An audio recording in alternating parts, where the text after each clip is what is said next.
cold at the touch, dead in the eyes, no signs of life no more. I put your love under the knife.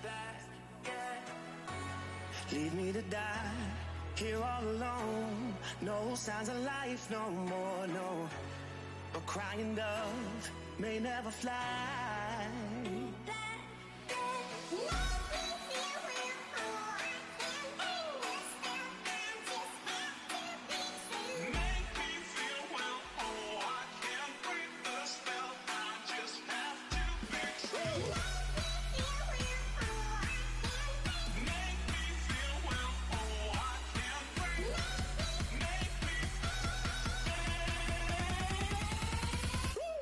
Black and white.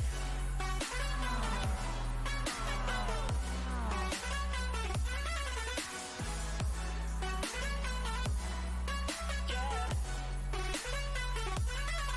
Black and white. Oh, oh, oh, oh. Just black and white. Come on.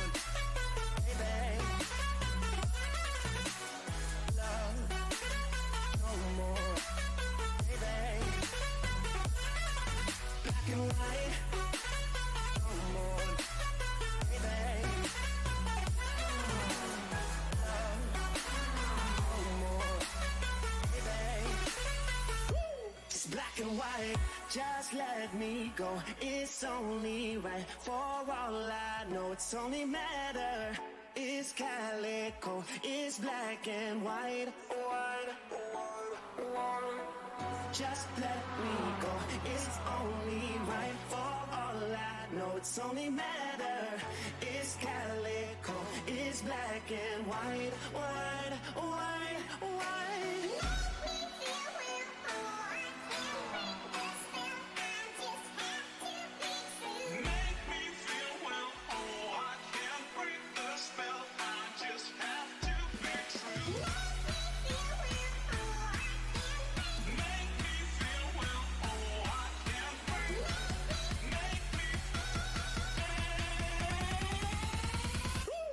Black and white.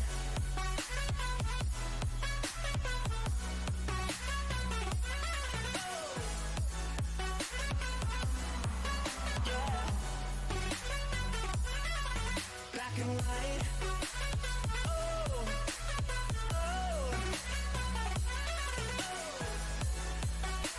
oh, oh, oh. Just black and white.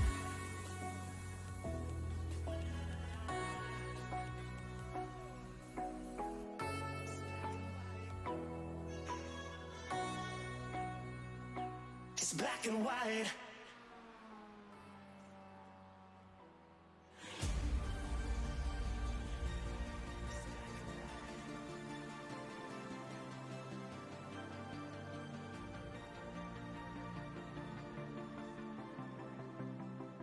I've been holding on for so long, I can't remember why.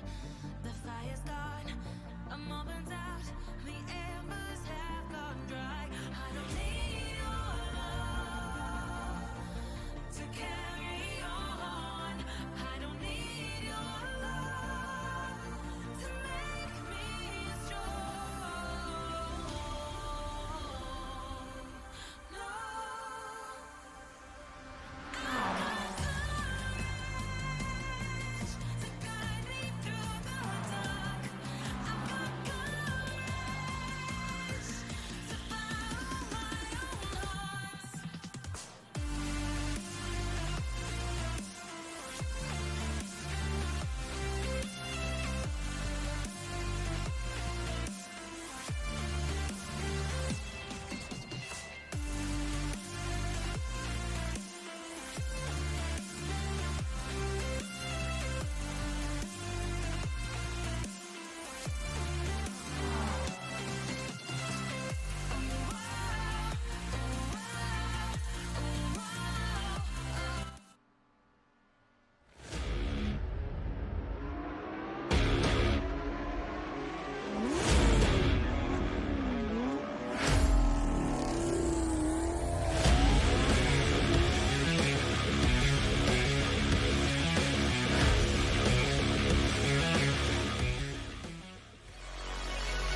Well, good evening, everyone, and welcome to Daytona for the Next Gen Racing MX-5 Cup. Round 9 of the championship. Tonight is the penultimate round of the championship. What a championship it's been, and it's going to get even better tonight and next week as we tail off the season. Welcome along, whether you're watching on Crest Autosport TV on YouTube or Twitch, or whether you're watching on Next Gen Racing TV on Facebook. Welcome along for the ride. My name's Alex Everett, one of two of your commentators tonight. We welcome back Paul Walsh, who was away eating pasties down in Cornwall last time out. But Paul, well, we're going over racing tonight. How do you feel coming into tonight's round? Well, Alex, as I've put my Cornish pasty down that I brought back as a sample from Cornwall, joking aside, good evening, ladies and gentlemen, and well, with regards to tonight and how I'm feeling, it's going to be exciting, but it's going to be different. It's Next Gen Racing doing NASCAR in a season first in the MX-5 Cup, and well, this race and these races, I should really say, are going to be so unpredictable because it's no longer about the driver with the fastest lap pace and being able to stay up front. It's all about the strategy. It is all about the strategy, tactics, everything. Timing your overtakes, timing your drafting. It is going to be very NASCAR-esque tonight here at Daytona. Of course, Daytona being one of the most famous oval circuits in the world is also one of the most famous roval circuits in the world. So roval being a regular permanent circuit with track configuration on the inside. We did race there last season in the MX-5s, but we are going over racing this time. So here we are at Daytona, home of the Daytona 500, home of the Daytona 24 Hours, one of the most prestigious tracks in the world. Here in the Sunshine State, we're about 50 miles northeast of Orlando and 250 miles north of Miami. Fabulous, fabulous facility is Daytona. It's been updated many, many times here on iRacing. But tonight, yes, oval racing in MX-5 cars, which are not your conventional oval racers. Usually on iRacing, you'll go oval racing with NASCARs, which will include the Chevrolets, Toyotas, Fords of the world. There's IndyCar racing as well on iRacing. There's Legends racing. Of course, you're all familiar with the Legends cars here on iRacing. And plenty more. iRacing actually originated as an oval-based simulator, and it has very much expanded over the years. But quite a taboo night here with the mixture of oval racing and MX-5s. So, who's going to be the winner tonight? Really not sure. Well, we'll start talking about that very, very shortly. So first of all, we'll go through the championship standings as they are heading into tonight. So there is a drop round implemented, but it's only in place for rounds 1 to 6, and it will reset after tonight, and it will stretch. The drop round will stretch over rounds 1 to 9. So these points may change significantly after tonight, and of course we'll prepare you next week for the final round on those points. But here they are as they stand coming into tonight in the pro category. Liam McNeilly leads away. His lead slightly slashed after a very mediocre night for Liam McNeilly last time out at Watkins Glen. He did get a win early on, but Mikey Doble did very well last week, winning race 3, of course, but he's only 28 points behind Liam McNeilly heading into tonight. Down in third place, Chris Daines takes third place with William Chadwick being absent last week, and of course there was 4 races last week, so he technically missed Snetterton and Watkins Glen. He drops to fourth place, 19 points behind third place runner Chris Daines. Dan Skinner heads the battle for 5th, which stretches down to as far as Aidan Wilson with only just shy of 30 points between them. Dan Skinner in 5th, Adam Delmont in 6th, Jamie Dory in 7th, John Higgins Jr. in 8th, and Aidan Wilson in 9th. Good battle there between 5 cars. Nick Clibbons rounds off the top 10 with Wayne Douglas in 11th, Rob McGregor 12th, Dan James in 13th position, James Warrior in 14th, Luke Bennett, who took part in one race last week, in 15th position, Marcelo Pagnan in 16th. And Paul Walsh, over to you for the AM category standings.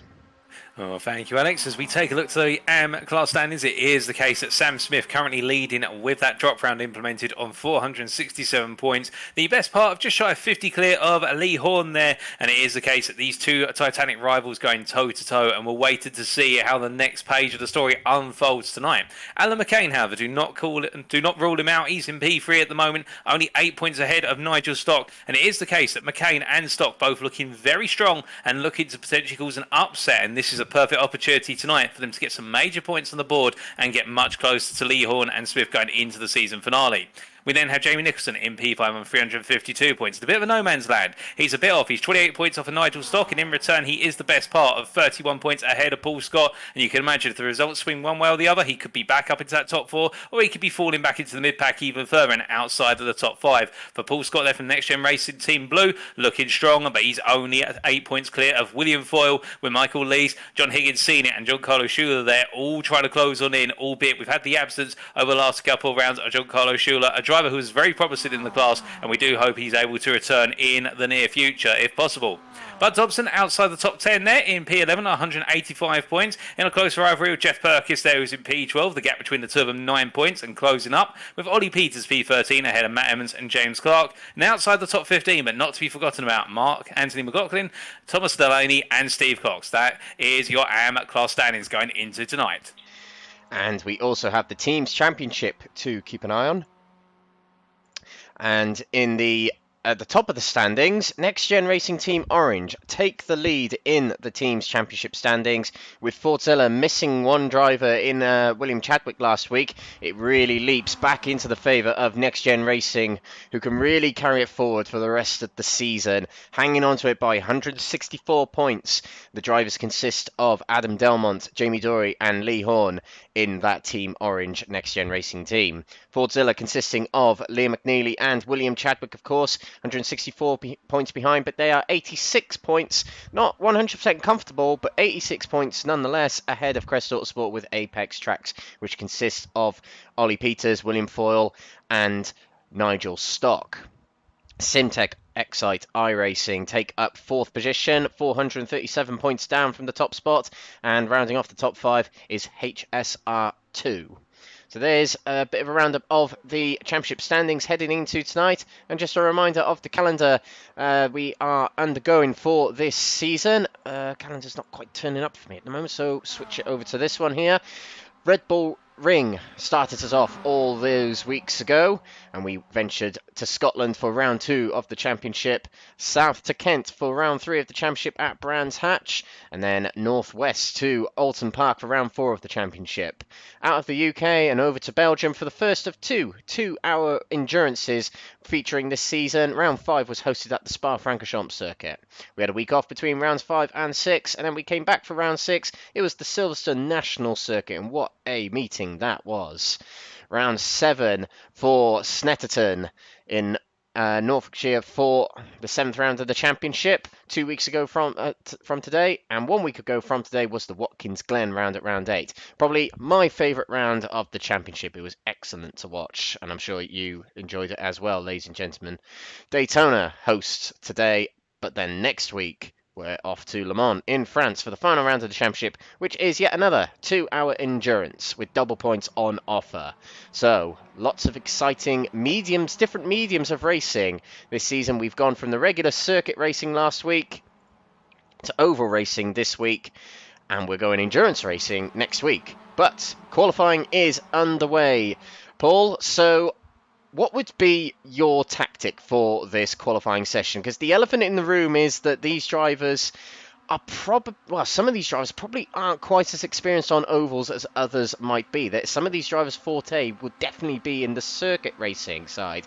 So, as an oval expert, Paul, I think you are, what would be your tactic?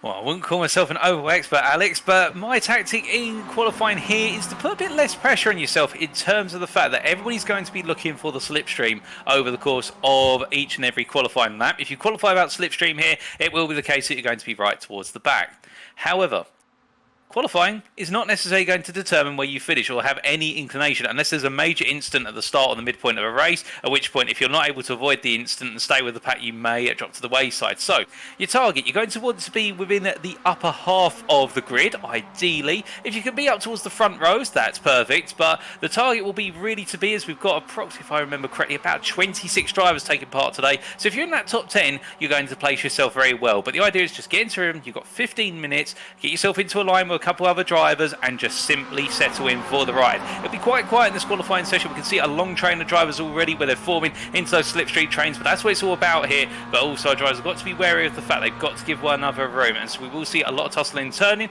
with regards to exchanging places in those slipstream trains. But that's what it's all about here in qualifying, much like it'll be in the race, except the difference is here I think there's a bit less pressure on the drivers because they're just looking to get themselves in that upper half of the grid.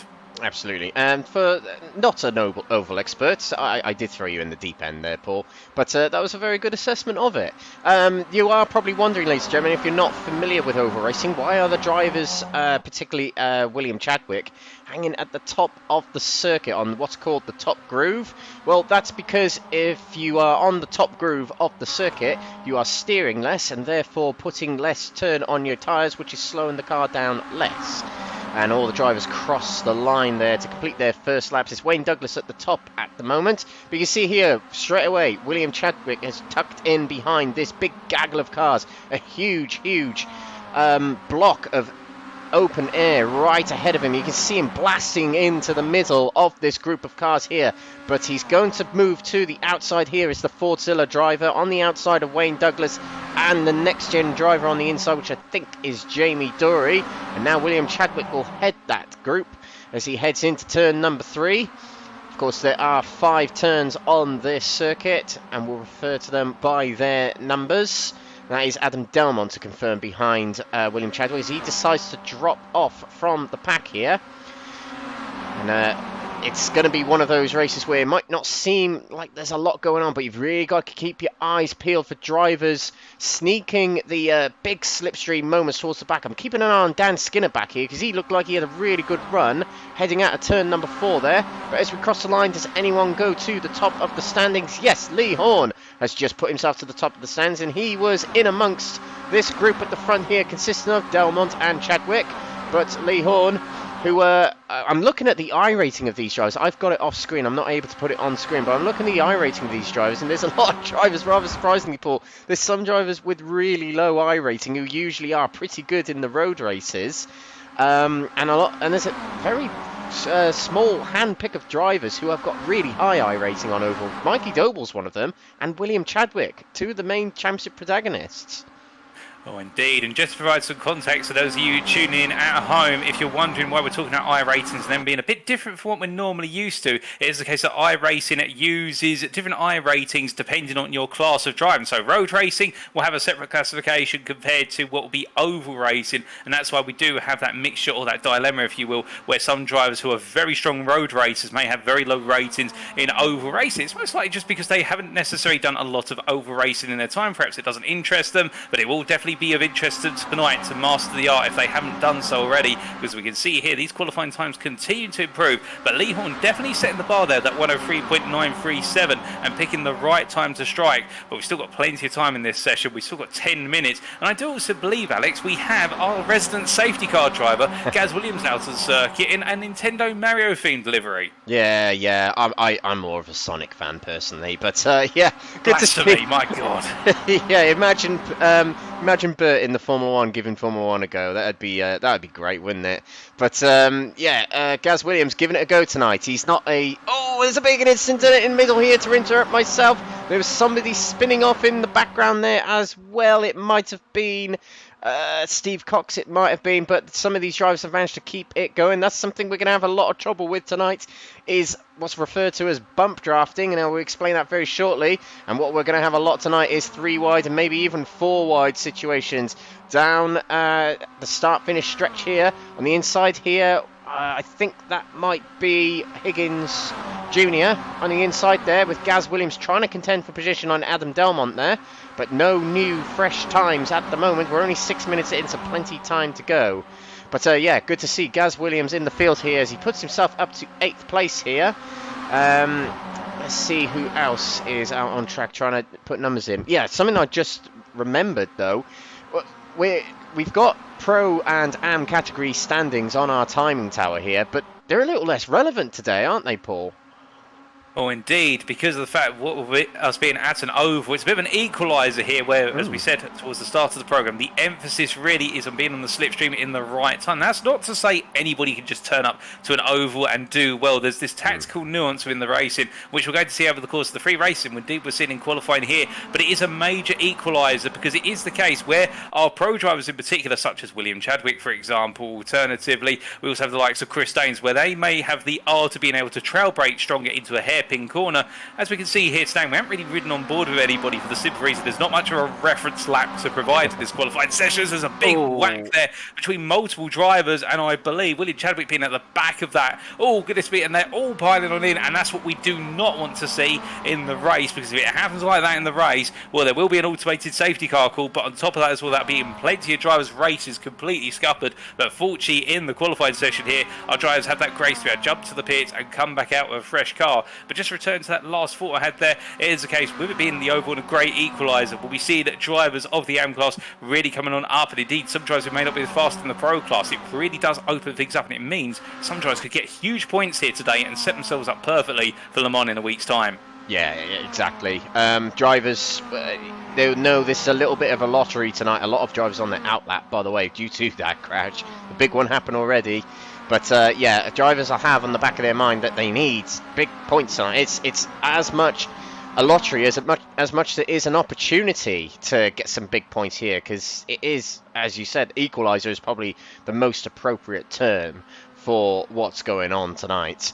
As we saw with that big wreck that happened on the front straight there, the drivers are having a little bit of an issue with what's called bump drafting, where basically we might see it with the HSR cars here of Joseph Hewson, and ahead of him I think that's Higgins Jr., where they basically push themselves up to the rear of the car in front and push them along to make the car in front go faster effectively. It's a very good tactic for teammates. It's a very good tactic to get away from packs further behind.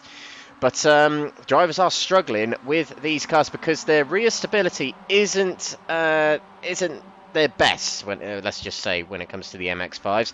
So they are struggling with that. You are going to find a lot of drivers trying to push down the straights, but in the corners they'll probably back off a little bit and get, well, probably get what's called a slingshot. And anybody that likes Talladega Nights, the Will Ferrell and John C. Reilly film from back in the day, will know exactly what I mean by the slingshot manoeuvre. Are you a fan of that film, Paul? Oh, I am indeed. It's an absolutely brilliant movie, although it's been a while since I've watched it. Yeah, same here. Yeah, it was. I remember I went through a period of watching it non-stop, so I just found it just hilarious. It is very, very ironic film, but yeah, if you get a chance to watch it, ladies and gentlemen, definitely go watch it after this live stream. Of course, we want you to hang here and watch the exciting racing that's going to take place tonight. We've got a 3 wide here heading round turn 4. On the inside is Higgins Jr. In the middle there is Jamie Nicholson, and on the outside is Mikey Doble. Let's see what Mikey Doble can do. He, at the moment, is 12th as he crosses the line. And there's a big shuffle for a few drivers, but Michael Doble doesn't move. I did see, I think it was William Foyle jumped up a fair few positions there, as did Adam Delmont up to 7th. Now he's right in the middle of this gaggle of cars here. On the inside of Mikey Doble, he moves down to the bottom line to try and draft off those HSR drivers. So this is the big tactic now. With 5 minutes to go in this session, you want to be... Well, we just seen Adam Delmont there pull off to the inside, and he might want to back off here and get himself back on the track and really gain rapidly on that big hole in the air being punched ahead of him with this pack right in front of him, and that will give him a good lap time drafting those drivers up ahead. And it seems to have split up at the front here, Paul. They're all now trying to get tactical and get themselves into that optimum place. They probably figured it out by now with an hour's practice and now over 10 minutes of qualifying, but they're all squabbling for where they want to be on the track. Well, indeed, I can see one driver who won't be squabbling for track position right now, Lee Horne. He really has mastered this qualifying session so far, albeit the fuel's still coming out the cars. We might see some improved lap times as we go into the final throws of this qualifying session. But right now, that one of 3.709, I'm not saying it is going to be pole for sure, but it's definitely going to put him up in there in that top 10. And he's one of only 2 AMs up there right now. Himself and William Ford, they're both looking very comfortable, whereas Cox and Higgins in particular, P11 and P13 respectively, I think they'll feel as though there's more on the table and they just haven't had the right positioning so far in this qualifying session. But as they come down the back straight here and head up towards the final bank, and it is the case you can see Mikey Doble now trying to come on through, and that is behind what is one of the next-gen racing cars, as Adam Delman also coming roaring on through here. Now they are really all started to come together, and to be fair, you can understand why. Doble right now P12, this would be foreign, this is a foreign concept to him being P12 on the timing tower, Alex. Normally he's up there in the top 5. Well, it is, yeah, but I'm looking at Mikey Doble's iRating. He must like his oval racing, because 4,600 iRating, he's got the highest of the field, so he must like oval racing in some sense, but it's not quite hooking up for him at the moment. He's at the front of this pack here. He moves to the inside, on the inside of the apron. I don't think he's allowed to do that, but he moves up 1 place.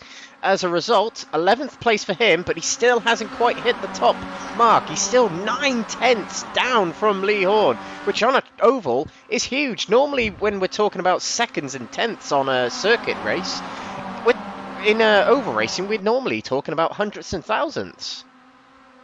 Oh dear, I thought you were talking about the Sweetie brand now. I can't remember the exact name of them, dating all the way back. That shows how old I'm getting now. But it is the case as they make their way down the back straight here. One thing we haven't talked about briefly, Alex, the yellow line. Our drivers are not allowed to overtake below the yellow line. Mind explaining that one a little bit more? Yes, so like what in circuit racing, the white line defines the track limits. It equally is the yellow line on oval racing. If you go below that yellow line, it's what's referred to as the apron of the circuit, and the admins have declared that you are not to venture into that territory at all tonight, especially for overtaking, because it can lead to incidents at times. There are a couple of drivers who have moved down to the apron to run slowly down the bottom there. We saw a next-gen car doing just that. Some drivers do that to get out of the way of other cars. But that's basically the yellow line briefly explained. And Jamie Nicholson, one of 3 AM category drivers in the top 5 now, moves up to 3rd place in the standings. He hung back from this group at the front here and got a very big draft and gained as the lap went on. It might even go even quicker here on this lap. As he moves to the inside, he's going to back out of it. Not quite sure why he's doing that. Seemed pretty good, but he's decided to back out of that, as we've only got a minute and a bit remaining. And something to remember, ladies and gentlemen, with this round, although we did say it's a little bit of a lottery going into this round. Oh, as Michael Lees and Lee Horne nearly come together going through turn number 3 there. Yeah, as much as it is a little bit of a lottery, the category points system remains. And there's an instant, here we go, turn 4. Gaz Williams heads off the road, and Lee Horne just about kept it going, but then a knock from William Douglas and a knock on one of the HSR cars causes a big wreck at the end of qualifying here, coming out of turn number 4. And that was, while I was blabbering on, it was just an instant that was just delayed itself until it inevitably happened. But further up, we have got Alan McCain, who's just pipped Lee Horne to pole position, and Jamie Dory, Lee Horne's teammate, has gone into 2nd place here. They're 2/10 clear of Lee Horne. What a time to get a lap like that in, and avoiding the incident that just happened there, Paul. McCain and Dory might have struck gold. I think they have, because we haven't got long left here, and even if they are pipped to the post with only 10 seconds plus that final lap in motion, it is the case right now they will be starting very high up, and if there's any instant in the midfield, they'll be very comfortably away. But as we can see here, Chadwick right now P8 as he soldiers his way past one of the HSR cars. He now has the double draft coming through the final bank in here, and as they make their way on around, you can see dropping down Jamie Dory there, also McCain dropping down as well. So Chadwick will have no toe now as he makes his way to the very end, and in fact he's peeling into the pits. He's had enough. He doesn't feel as though he can improve any further as that checkered flag waves, and I think a lot of our drivers after that major crunch are now into the pits, but we've still got some making their way down the back straight here. Yes, Chris Staines heading it. We got Dan Skinner up ahead here. Oh, a big spin from Nigel Stock in the background there. But look at this gaggle of cars here. We've got the Simtech XI iRacing cars here in amongst this group as well. That's Sam Smith and Nick Clibbins in there as well. Clibbins is only 21st at the moment. Sam Smith, leading the AM category championship, is 15th here and 6th in category, and he leads the championship Oh, as Chris Danes has a big slide and slipped onto the apron there. That might have invalidated his time, but he can't come back on the track as there's a HSR car on the inside there. As they peel through, let's see if one of these drivers jumps up the order. Any of them jump up. Yes, Sam Smith goes up to 13th position. That's better than where he was, higher up the grid. But remember, it's an oval race, so a lot can happen and a lot will happen. But we are sticking with the regular format that we have with our previous races. Usually oval racing is long 500-mile races, usually with Daytona, Indianapolis, etc, etc. But today we're sticking to our 15-minute, and 25-minute format, sprint race format that we've had for the whole season, which is going to make it quite interesting. There's no battle on fuel or anything like that when it comes to oval racing right here in this race, but it is pretty much get to the front as quick as possible. So qualifying ends and we head into the gridding up for the first race of the night, and it will be a rolling start, but here is our grid for the first race of the night. Alan McCain, pole position here at the Daytona International Speedway, and alongside him is Jamie Dory, our league host. Lee Horne, third position. And alongside him is Dan Skinner. Jamie Nicholson takes 5th position with Wayne Douglas in 6th. William Foyle and William Chadwick will take up the 4th row. 5th row taken up by Gaz Williams and Adam Delmont, with 11th and 12th taken up by the 2 Verano Motorsport drivers of Dan James and Chris Danes. Sam Smith and defending champion Mikey Doble take up the 7th row, with Steve Cox and Michael Leese on the 8th row.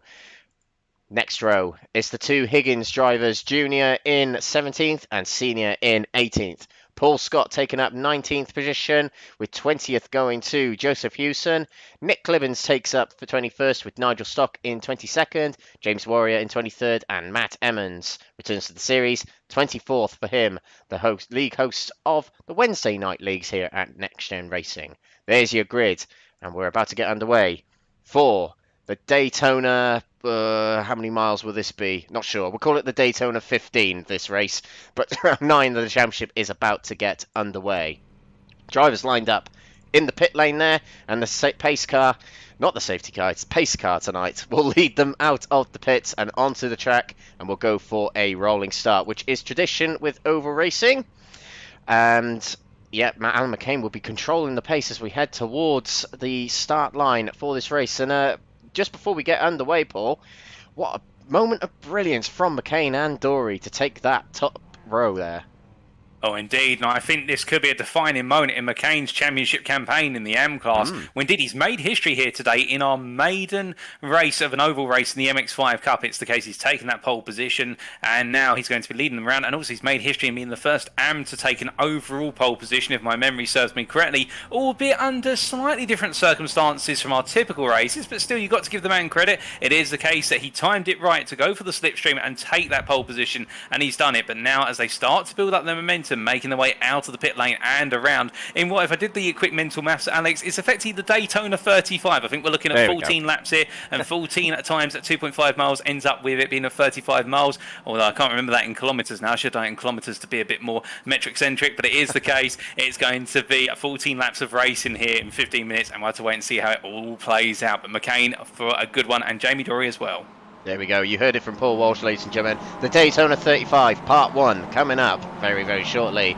As we venture onto the back straight, we're not seeing many drivers trying to warm up their tyres, because essentially these Mazdas, they're pretty good at warming up their tyres on usual circuits. It'll take about half a lap or so to warm up the tyres, but on an oval they'll generate heat pretty quickly, and they're not as dependent on heat here on an oval, and the race isn't a very long race either, so they'll want to keep their tyres fairly scrubbed in throughout the race. As we head around turn 3, we're about to get underway here.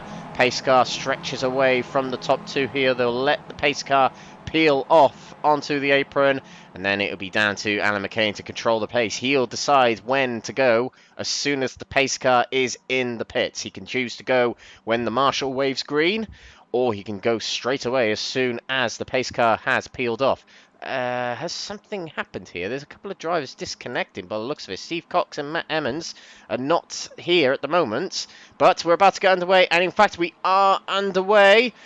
Alan McCain has blasted off from the inner stretch there, and away we go for the first race of the night here at Daytona. And straight away, drivers peeling down to that inside line. Jamie Dory now peels off to that outside line, being pushed along by his teammate Lee Horne as we head into turn number 1. Dory has got his nose ahead as we head through turn number 1, and he's being pushed along by his teammate, as we mentioned, and Jamie Nicholson taking a good run towards the 2 next-gen drivers, but being pushed along. Alan McCain is being pushed by Dan Skinner as we head onto the back straight here, Paul. Oh, indeed, as they make their way down the back straight. Now, everybody forming into a 2x2 formation, but they open up, and we've got a couple of drivers who were in that mid group now starting to make their way towards the front. Watch out for Skinner here. Oh, as he's here we go. There's a guy in the wall. Yeah, already a car in the wall, and we're going to go to a caution. Big collision at the front there. McCain has spun and collected another driver as well. Delmont's involved. Voil's involved. Williams is involved. That's Gaz Williams. I think Mikey Doble might have just peeled through there. And I think Chadwick was involved as well. A lot of damage on Chadwick's car as well. Now, drivers do have a fast repair, but that happened very, very quickly, Paul. It's pretty worrying to see that already, and drivers will probably be told by the stewards to calm down a little bit. But their big one has already happened here at Daytona. Oh, indeed. And well, we'll have to take a look back at that and see if we can decipher exactly what triggered it. But a lot of drivers will be coming into the pits. And Steve Cox, he jumped to the pits before the race started. I don't think he made the start line. But as we look back here at the instance, we're looking with the focus here on Jamie Dory. And he's at the head. Behind them have Lee Horne coming together with the DeWalt machine. And that is what set it all off in the end. The two of them contesting that space on the high line on the right-hand side. And in the end, it just led to a chain reaction. And that's the thing. When we're talking earlier about qualifying, you do not want to be ideally qualifying in that midfield. You want to be in the upper rows of the grid because everybody starts to fight for the position, and we saw how the field naturally peeled open, and that's what gave rise to this in the middle. You see Lee Horne comes across, gets caught with the DeWalt machine, and then they both try to contest the space together, and in the end, well, two does not go into one space, and well, I think the stewards are going to have difficulty in deciphering who's responsible for that, but definitely it's led to multiple drivers, at least 7 drivers having their races heavily scuppered, and then Mikey Doble doing very well to avoid the wayward cars for the most part. Yeah, let's take a look at Mikey Doble's point of view as it all unfolds ahead of him. In my opinion, Lee Horne was moving around a little too much there. I just wonder if he lost control of the car a little bit, but he hit one car and then hit another on his inside. Oh, you are right. Mikey Doble did incredible to half avoid it. He did hit a car that spun right ahead of him there, and to be honest, he did very well to just avoid all but one car in that instant there. A little bit of damage on his car. He'll have to come into the pits to get that repaired. And this is the point where drivers will probably decide whether they're going to take fresh tyres on. It is only a 15-minute race, but will drivers come into the pits? That is the big wonder. So Chris Staines is at the front here. And all the way back here, we've got Dan Skinner heading out the pits. We've got a lot of drivers here a long way back, Paul. And that just sums up how many drivers were involved in that instant. Oh, indeed, and it really is that painful case as they're running under the automated caution here. We see Sam Smith, the Simtek Excite racing driver, coming in, Alan McCain as well. Everybody piling into the pit lane, and well, McCain, who did start off very well and involved in that. We've also got here Jamie Nicholson, one of our 2 main antagonists in that incident. We've got William Foyle coming in as well. William Foyle just cannot catch a break, it would seem, whether it's oval racing or road racing. He always does seem to end up in an incident that's not of his own doing. But we can see here Adam Delmont, meanwhile, making his way around, and this will afford an opportunity to some drivers to place themselves higher for the restart. But of course the problem is, as you say, Alex, the fact that the field's so spread out already, and well, we do wonder if it'll be brought back together before we go racing again. Yeah, we do wonder that. Here is the pace car here going through turn number 3. Jamie Dory leads this race, and we saw a little bit of contact from Lee Horne on the back of Jamie Dory. Did send Jamie Dory wobbling around a little bit on that instant, and he just about kept the car under control. And as a result, he leads the race here at Daytona, and he won't mind this. With it being minutes rather than laps, the time is ticking along, and it means he's got less laps to worry about in this race. And he'll take that. He'll absolutely take that. But let's have a quick run through of our order as some cars catch back up. Dory leads from Douglas. Williams debutant today. 3rd place for him, with Chris Staines in 4th place. And Dan Skinner in 5th position. Dan James managed to get through the drama. He's in 6th position there, with 7th going to John Higgins Jr. And Mikey Doble, although he avoided partially most of that that big carnage there as we go to 2 wide. We're going to go green at the end of this lap. Mikey Doble is in 8th place, and he'll be happy with that, as one of his main championship rivals, William Chadwick, is in 23rd at the moment. Something to point out today, our championship leader, Liam McNeilly, has decided not to race tonight. A little bit tactical here. He might not be favourable with ovals, but he has decided not to race tonight, and that will serve as his drop round. Paul, he might have called a masterstroke here, as this seems very... Well, it's too early to call, but Liam McNeilly might have just thought, you know what, I'll give this one a miss, just because I don't want a bad result in my championship.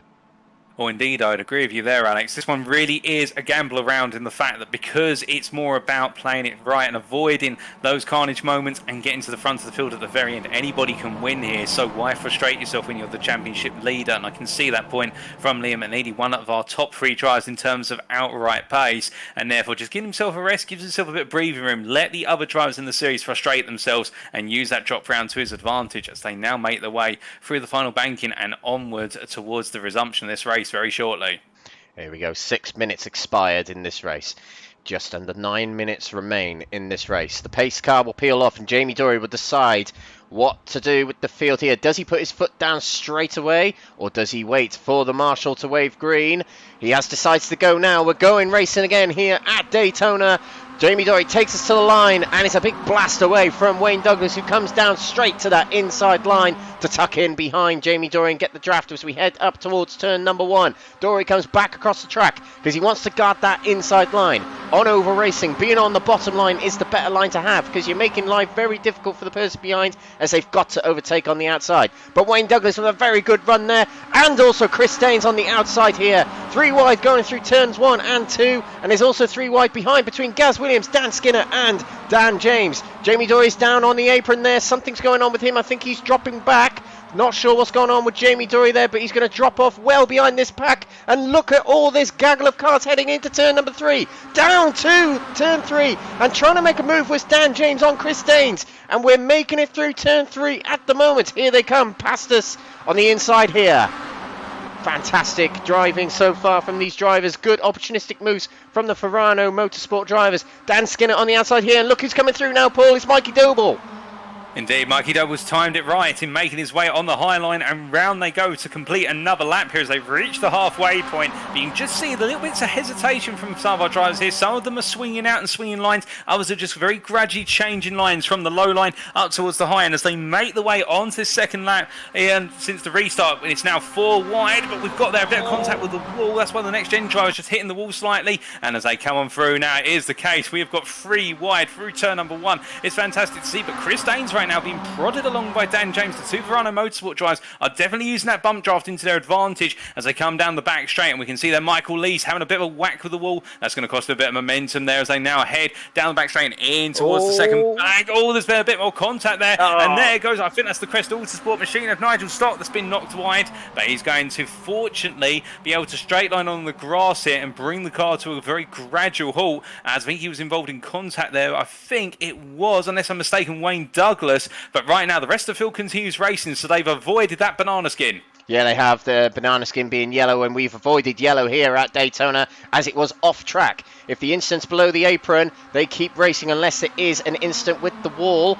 And we'll keep racing here. Dan Skinner led that lap here at Daytona, and still 3 wide all the way along this pack here. Oh, and there is another instant. Higgins Jr. involved there. Oh, no, it wasn't Higgins Jr. Someone further back. It was Higgins Sr., in fact.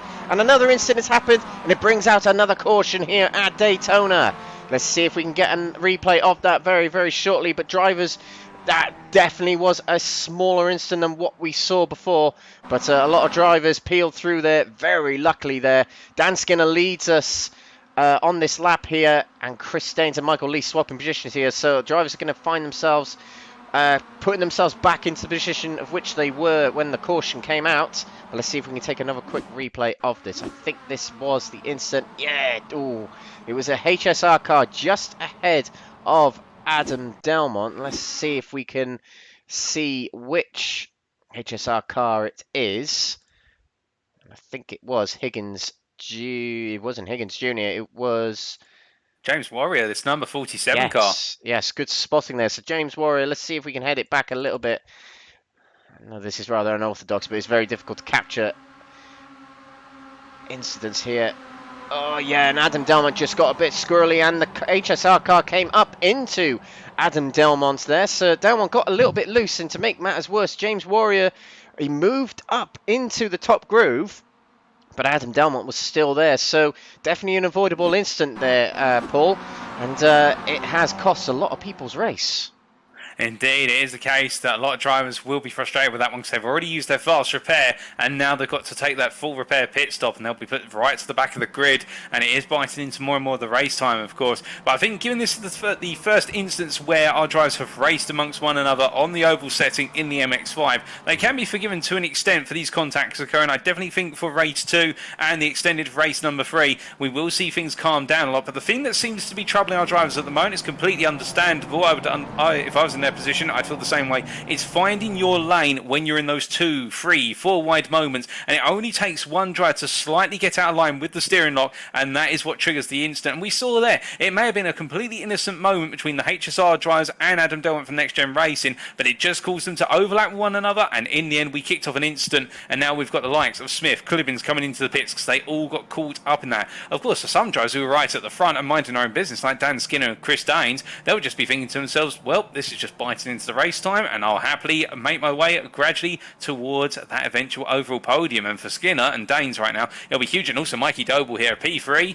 at this point in the race, he'd be very happy with that. Absolutely. And the time, look at the timer ticking and ticking away, and we have got another lap behind the pace car here, so this is going to be very close here. Could be the closest we get to a green-white checkered in this oval race here. So green-white checkered is when the green flag comes out, but then it's immediately followed by the white flag to signal the final lap, and checkered because after the white flag it'll eventually be the checkered flag for the end of the race. But Dan Skinner at the front here. Dan Skinner is a race winner here in the series this season. He won race 3 at the Red Bull Ring with a thrilling finale between him and Chris Daines in that race all them months ago. It was just under a month ago, 2 months ago, sorry, at the Red Bull Ring. And Dan Skinner will definitely be chomping at the bit to get a race win here.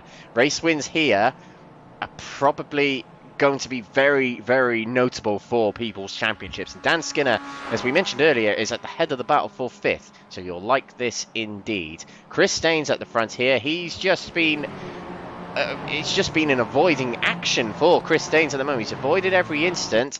And what about Mikey Doble as well? He's done rather well as well to keep it in 3rd place as well. The driver with the highest oval iRacing, remember? So he's definitely the most experienced when it comes to oval racing. But Mikey Doble there, his championships at stake. William Chadwick is down in 22nd place in the pits. So he's picking up a lot of points on his championship rivals. And he'll know that. And he'll just want to pick up those points here, with another one of his championship rivals, Liam McNeilly, being absent as well. So a lot to keep an eye on in this penultimate round of the championship. And are we going to go racing at the end of this lap? My feeling tells me we're not just yet. We're going to be behind the pace car for an extra lap. Might we see the checkered flag at the end? No, we're not. We are going racing. We are going racing. Do excuse me. We have gone to 2 abreast across the grid, and we will go racing at the end of this lap, but it will be a green-white checkered, Paul. How exciting is that? Oh, indeed, it is going to be the case. We'll go racing and we'll have 1 lap, as I understand it, and well, it's going to be tense all the way through to the very end. And I think a lot of drivers now, well, the gloves are going to come off very quickly as they all form into formation here. And I think the one to watch out for the 2 to watch out for will be Lease and Houston, the 2 AM drivers who will be on that 2nd and 3rd of the restart rows, and they'll be looking to stay ahead of one another. And I wonder how they'll factor into all the pros, particularly Warrior and Higgins behind them, who'll want to come on through. It's going to be tight. It is indeed. Let's see what happens here. Dan Skinner's probably in the worst position of them all to go for a green-white checkered. Stuck at the front here. He's going to have drivers heading around the outside of him. But let's see how he gets on. A lot can happen here on this final lap of Daytona. We're about to start.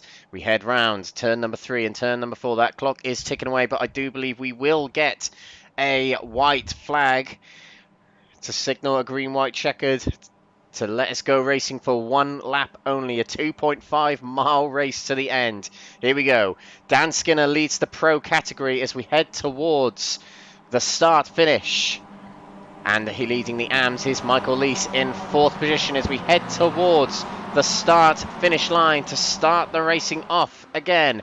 Away we go, and Dan Skinner is off and away straight away, and down onto the inside straight away behind him is Chris Daines. Mikey Doble filters down and tries to get a draft, but he is falling back a little bit. Michael Lees is on his outside. Chris Daines takes to the outside of Dan Skinner as we head towards turn number 1. Daines is just about ahead, but can't come down on the line of Dan Skinner yet. Mikey Doble has just cut off Dan James to deny him the move, but look what's going around the outside. It is Michael Lees heading around the outside here of the 2 on the inside who heads the way across the start-finish line to start this restart. Mikey Doble is pushing along. Chris Daines I can see there in the middle. Dan Skinner is still on the inside. Bit loose there from Michael Lees. We head towards turn number 3. Chris Daines is ahead at the moment, and we have got another collision. We're going to go yellow again. No, we're not. We're still going.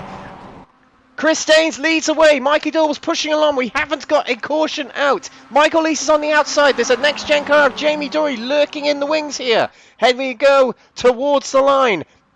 Jamie Dory's on the outside. Can he nip in front at the nick of time? Here we go to the finish line. The winner of the race. It's a photo finish, but it's Jamie Dory who comes across the line to win that race with a brilliant charge through turns number 3 and 4. And he hits that finish line first by half a tenth over Michael Lees, who wins the AM category but 2nd overall, and Mikey Doble took 3rd in the end. What a finish. Oh, indeed, Alex. And Jamie Dory, the way he timed that run to get to the finish line, he timed it perfectly. He just ran out of momentum as we were about 10-15 metres from the finish line. You could see everyone was starting to close back up, but he just did enough. And that was a masterclass in how you slipstream your way past multiple drivers. And you got to feel, by comparison, for Michael Lees, I think he will have felt as though he'd done enough to snatch away the win as an AM driver overall, but it wasn't to be. But he still got himself a win in the bank account, and he'll be very pleased with that. And Mikey Doble, well, working with Chris Daines, and in the end pipping the Danishman to the post. It is the case. That top 3 definitely worked for it. Not to say the rest of our drivers didn't, but definitely a deserving top 3. And Daines and Higgins, I think, will be happy with the result, but no, there was a little bit more out there. But it was a shame we did have that big smash right at the end as well, which saw multiple drivers involved right onto that final corner. Here we go. Jamie Dory heads to victory lane as he's the winner of the first race here. And let's just get a quick replay of that instant, if we can get a replay. So that's Warrior moving down to Dan James and Dan Skinner, who led us across the line to restart the race there. Let's see if we can head back a few more seconds just to see what actually happened a little bit further back for James Warrior. Just got to find James Warrior amongst all this. Oh, yeah, it's just one of those where they got a bit too close together and then one lost shape, and then the inevitable happens of a big instant on the back straight there. We rarely had, I don't think we actually had 2 laps of full racing there, Paul. It was quite frantic, it's got to be said. Indeed, but I think given it's been frantic in this opening race, it will calm down in race number 2, at least we'd hope so, given the fact that our drivers have been getting used to this format. So it's very different from what they used to, normally used to road racing, whereas today it's oval racing, and well, in the end, the drivers who are more acquainted with it, it's definitely shone through, and it's only going to carry forward into race number 2. But I can imagine there might be some frustrated individuals down in the paddock right now, wishing that we were at the Daytona road course, but of course we're not, we're at the oval today. Let's take a replay on board with Jamie Dory for this final lap of the race. Talk us through it, Paul. I would, but unfortunately, Alex, my broadcasting software is glitching out, so you're going to have to lead on it. Okay, no problem at all. Jamie Dory here, he started quite far back, quite a lot of cars ahead of him. He's drafting the number 5 car ahead of him. There's a big hole in the air right ahead of him with the cars punching it up ahead. So the number 5 car ahead of Jamie Dory right now is John Higgins Jr. And to the outside there's the 17 car. Jamie Dory's speed is rapidly gaining here as he's got a big run on every single car ahead of him as he rapidly gains towards this group here. The gap opens up on the outside. He switches to the outside, but a little bit of a collision there between other drivers, but the door is open on the outside here. Oh, and there was contact between him and Michael Lees, but it was not enough contact to end anyone's race. And there we go, Jamie Dory filters through. He did lose a little bit of momentum being on the outside and a little bit of contact, but he tucks in behind Mikey Doble, gets a little bit of slipstream off the 2 and Mikey Doble. And to the outside, It's just a run to the finish now. He had the momentum. He had the momentum on the other drivers. And to the line he goes. He's ahead of every other driver. And Mikey Doble pushing Jamie Dory along to help him get that win, of course. And Mikey Doble getting third place as well. What a final lap that was between these drivers. There was an incident, and the reason we didn't go to caution is because of green-white checkered. When a green-white checkered happens, you just keep going until you hit the finish line. But here are the results of this first race of the night, because we will head into the race 2 server very shortly, and it will be a reverse 15, remember, for the finishers of this race. So Jamie Dory wins this race, and another win this season. Let me just see what he's done. In fact, that's his first win of the season for Jamie Dory on ovals as well, so he'll take that as a brilliant result. Michael Leese takes the win in the AM category, with Mikey Doble second in Pro and third overall. Big points for him and helping his championship bid. Chris Staines takes 4th position and 3rd in the Pro category, with John Higgins Jr. in 5th position. Dan James takes 6th position, and in 7th place to Nick Clibbins. John Higgins Sr. 8th, Steve Cox 9th. Lee Horne, who started 3rd on the grid, had an incident at the start, but makes his way back up to 10th position, rounding off the top 10. Alan McCain, our pole sitter, gets 11th in the end, with Nigel Stock. A few incidents for him, but he recovers to 12th. Dan Skinner 13th, with Sam Smith in 14th. And Gaz Williams will start us on pole position for the next race. Our resident safety car driver, Gaz Williams, will now be our pole sitter following the pace car as we head to the start line for the next race. William Chadwick, 16th, a recovery in the end to that 16th spot, but couldn't quite make it more than that. A difficult race for him. Wayne Douglas, 17th, from Jamie Nicholson, 18th. 19th going to Joseph Hewson. James Warrior, 20th. William Fall, 21st. 22nd to Paul Scott. Adam Delmont, 23rd. And Matt Ammons rounds off the grid in 24th. That's been the opening race of the night here at Daytona for the MX-5 Cup, round 9 of the championship, the penultimate round. Join us very shortly for race 2. We'll be right back.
back, ladies and gentlemen, to Daytona for what is round 9 of the Next Gen Racing MX-5 Cup here on Mondays on iRacing.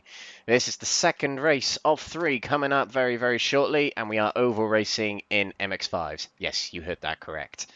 It was a very interesting race number 1 as Jamie Dory, with a moment of brilliance after the safety car came in, 1 lap dash to the end, came from about 10th in the field, I think it was, slipstreamed his way through and took the victory in race 1. There was a few notable incidents in that race, but it was exciting when we were racing nonetheless. So let's see if there's a few less incidents coming up in this race very shortly.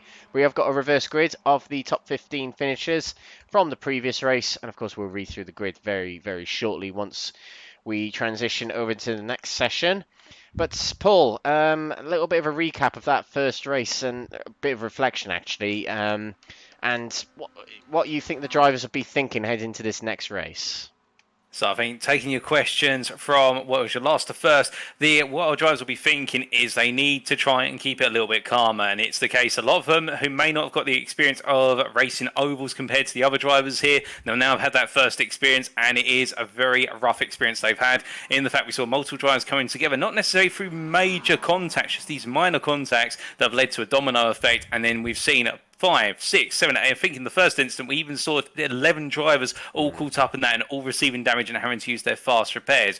Now, as for that recollection, it was the case. The race was very stop-start in terms of we went underway racing, we completed 1 lap absolutely fine. Lap number 2 is where we saw the trigger point for a major incident heading down the back straight, and it was the case that after an extended safety car that was approximately 5 minutes, we only had 1 lap of racing before we went to a second safety car, and then it was the sprint to the finish. That safety car taking up a lot of time, and everybody having to be, quite patient behind the safety car, but also it did lead to a brilliant last lap dash, as you say, Alex, and we did see some fantastic racing action right at the end, albeit not without another incident going into the final corner. So as I say, our drivers will need to calm it down, and I think they will now have that experience of what exactly happens when you try to change lanes when it's 3 or 4 wide, particularly on the banked corners. But we'll just have to wait to see whether that comes to fruition in race number 2. I've got my bets on we're going to get at least 3 laps of racing before we potentially see a contact. I'm going to be optimistic. Great. I hope that's not a commentator's curse moment, but yeah, let's hope. Let's really hope, because we could do with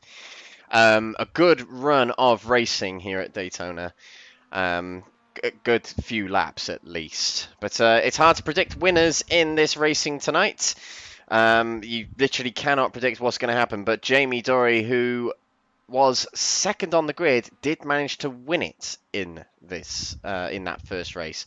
So by all accounts, the person who's second in this next race does have a very good chance, the odds will tell you. But we're about to transition into the next race here, and the sun sets here at Daytona. We could have a night race in race 3. We're not entirely sure, but that's the hoping, and that'd be pretty cool. It's got to be said. Right, so here we go. We're about to head off into the race, and very shortly we'll give you the grid for the second race, a reverse 15 of the race 1 results. And here we go. Take it away, Paul. This is the grid for race 2. So your grid for race number 2 of round 9 of the Next Gen Racing MX-5 Cup Season 2 here at Daytona Oval is as follows. Gaz Williams starts off on pole there with the reverse top 15 grid positioning. Sam Smith alongside him, the AM driver there from Simtech Excite Racing, looking to have a cleaner race this time out. Dan Skinner and Nigel Stott make up row number 2, with Dan Skinner being a very, very smart driver in the draft, but not lucky in the draft, and hopefully his luck will turn around in this second race. On row number 3, we have Alan McCain, our pole position driver from qualifying and race number 1, and he'll be looking to try and make amends what was a difficult end to race number 1, with Lee Horne alongside him there, the 2 AM drivers. Lee Horne, of course, right up there in the championship stands, and Alan McCain not too far behind. On row number 4, Steve Cox and John Higgins, that being John Higgins Senior, they'll be going toe-to-toe once again, with Nick Clewins and Dan James behind them, the 2 pro drivers there, and they'll be starting off at your 5th row. On what is your 6th row, where you have John Higgins Jr. and Chris Daines alongside, and it will be the case that the Verano Motorsport driver will be looking to have another brilliant result. And as we look to what is our 7th row, we have Mikey Doble, and he will be joined by Michael Lees. The 2 of them there just missing out on the win compared to Jamie Dory, who'll be starting off your 8th row with William Chadwick alongside. Behind them on row number 9, we have Jamie Nicholson and Wayne Douglas. 2 drivers caught up in the mix, and they'll be looking to try and make amends for that, but it will be a difficult one given they started from the back, but never say never. And then on what is row at number 10, we have James Warrior and Joseph Hewson. 2 drivers who are definitely involved in those incidents, Warrior in particular, and I think there might be a little bit of a cloud hanging over his race number 1 in the stewards room at post-round tonight, but still, he'll forget about that and worry about it post-race. Then on row at number 11, we have William Foyle and Matt Emmons, and then on our final row, last but not least, we have Paul Scott, and I do believe we have one driver who's not made it to the field, and unless I'm very much mistaken, I think that, well, I'm not especially sure who's missed out here, but we are missing somebody. Yeah, not entirely sure, but someone's decided they've had enough and decided not to take part in the remaining races. Bit of a shame, really, but hey-ho, the racing shall go on. Gaz Williams swapped liveries. Good job by the paint team at NXTGEN Racing for swapping those liveries very, very quickly in between the races. But yeah, that's my car needs painting. I'd love to get hold of those guys who can do a job like that. But as we head towards the line, Paul, this could be an interesting one. Drivers calming down or drivers being a little bit more cautious. Not sure what's going to happen, but I'm sure it's going to be great. Oh, indeed, Alex. I do hope they do calm it down a little bit, but as they now make the way on through here, we do wait for the safety car to peel on in, and any moment we will be going racing. It'll be to Gaz Williams to take us to the green. Will he go early or will he go late? We're right now just building up the pace, and we're waiting for the trigger, and he's gone quite early here as they make the way across the timeline to go racing, and they head down towards the first bank at turn 1. And you see immediately that's Lee Horne trying to put himself between the drivers as they roar on through, and we should point out now it's 15 laps or 25 minutes of racing. The race has been extended as they make the way through turn number 1. It's 3 wide already, but grazing the wall there was the X-Type racing machine that's dropping back on the high. But as they make the way through now, you can see it. Williams holding that low line with Lee Horne fully alongside him here in the double chain. And that is Sam Smith, who was on the wall up on the high line. But right now Dan Skinner coming down low here and gaining a lot of places early on. Dan Skinner really showing that nuance of being able to position himself well as they head to the end of the back straight and now onto the second bank. And as they come on through and into the corner, it is the case. This is where we normally see the crunch moments, but nothing at the moment. Everybody keeping it calm, everybody settling down into a rhythm, although a bit of weaving and bobbing side to side in that middle line. And as they come through now, it will be the case. You can see the 2 Verano Motorsport drivers there. Oh, Danes and James, they're both staying strong and staying formations. There's a bit of whack there, and the instant's kicked off, and it looks as though, well, I'm trying to figure out who's been involved in that contact, but we've got a yellow flag already, Axe. We almost made it to the end of lap number 1. We did very nearly.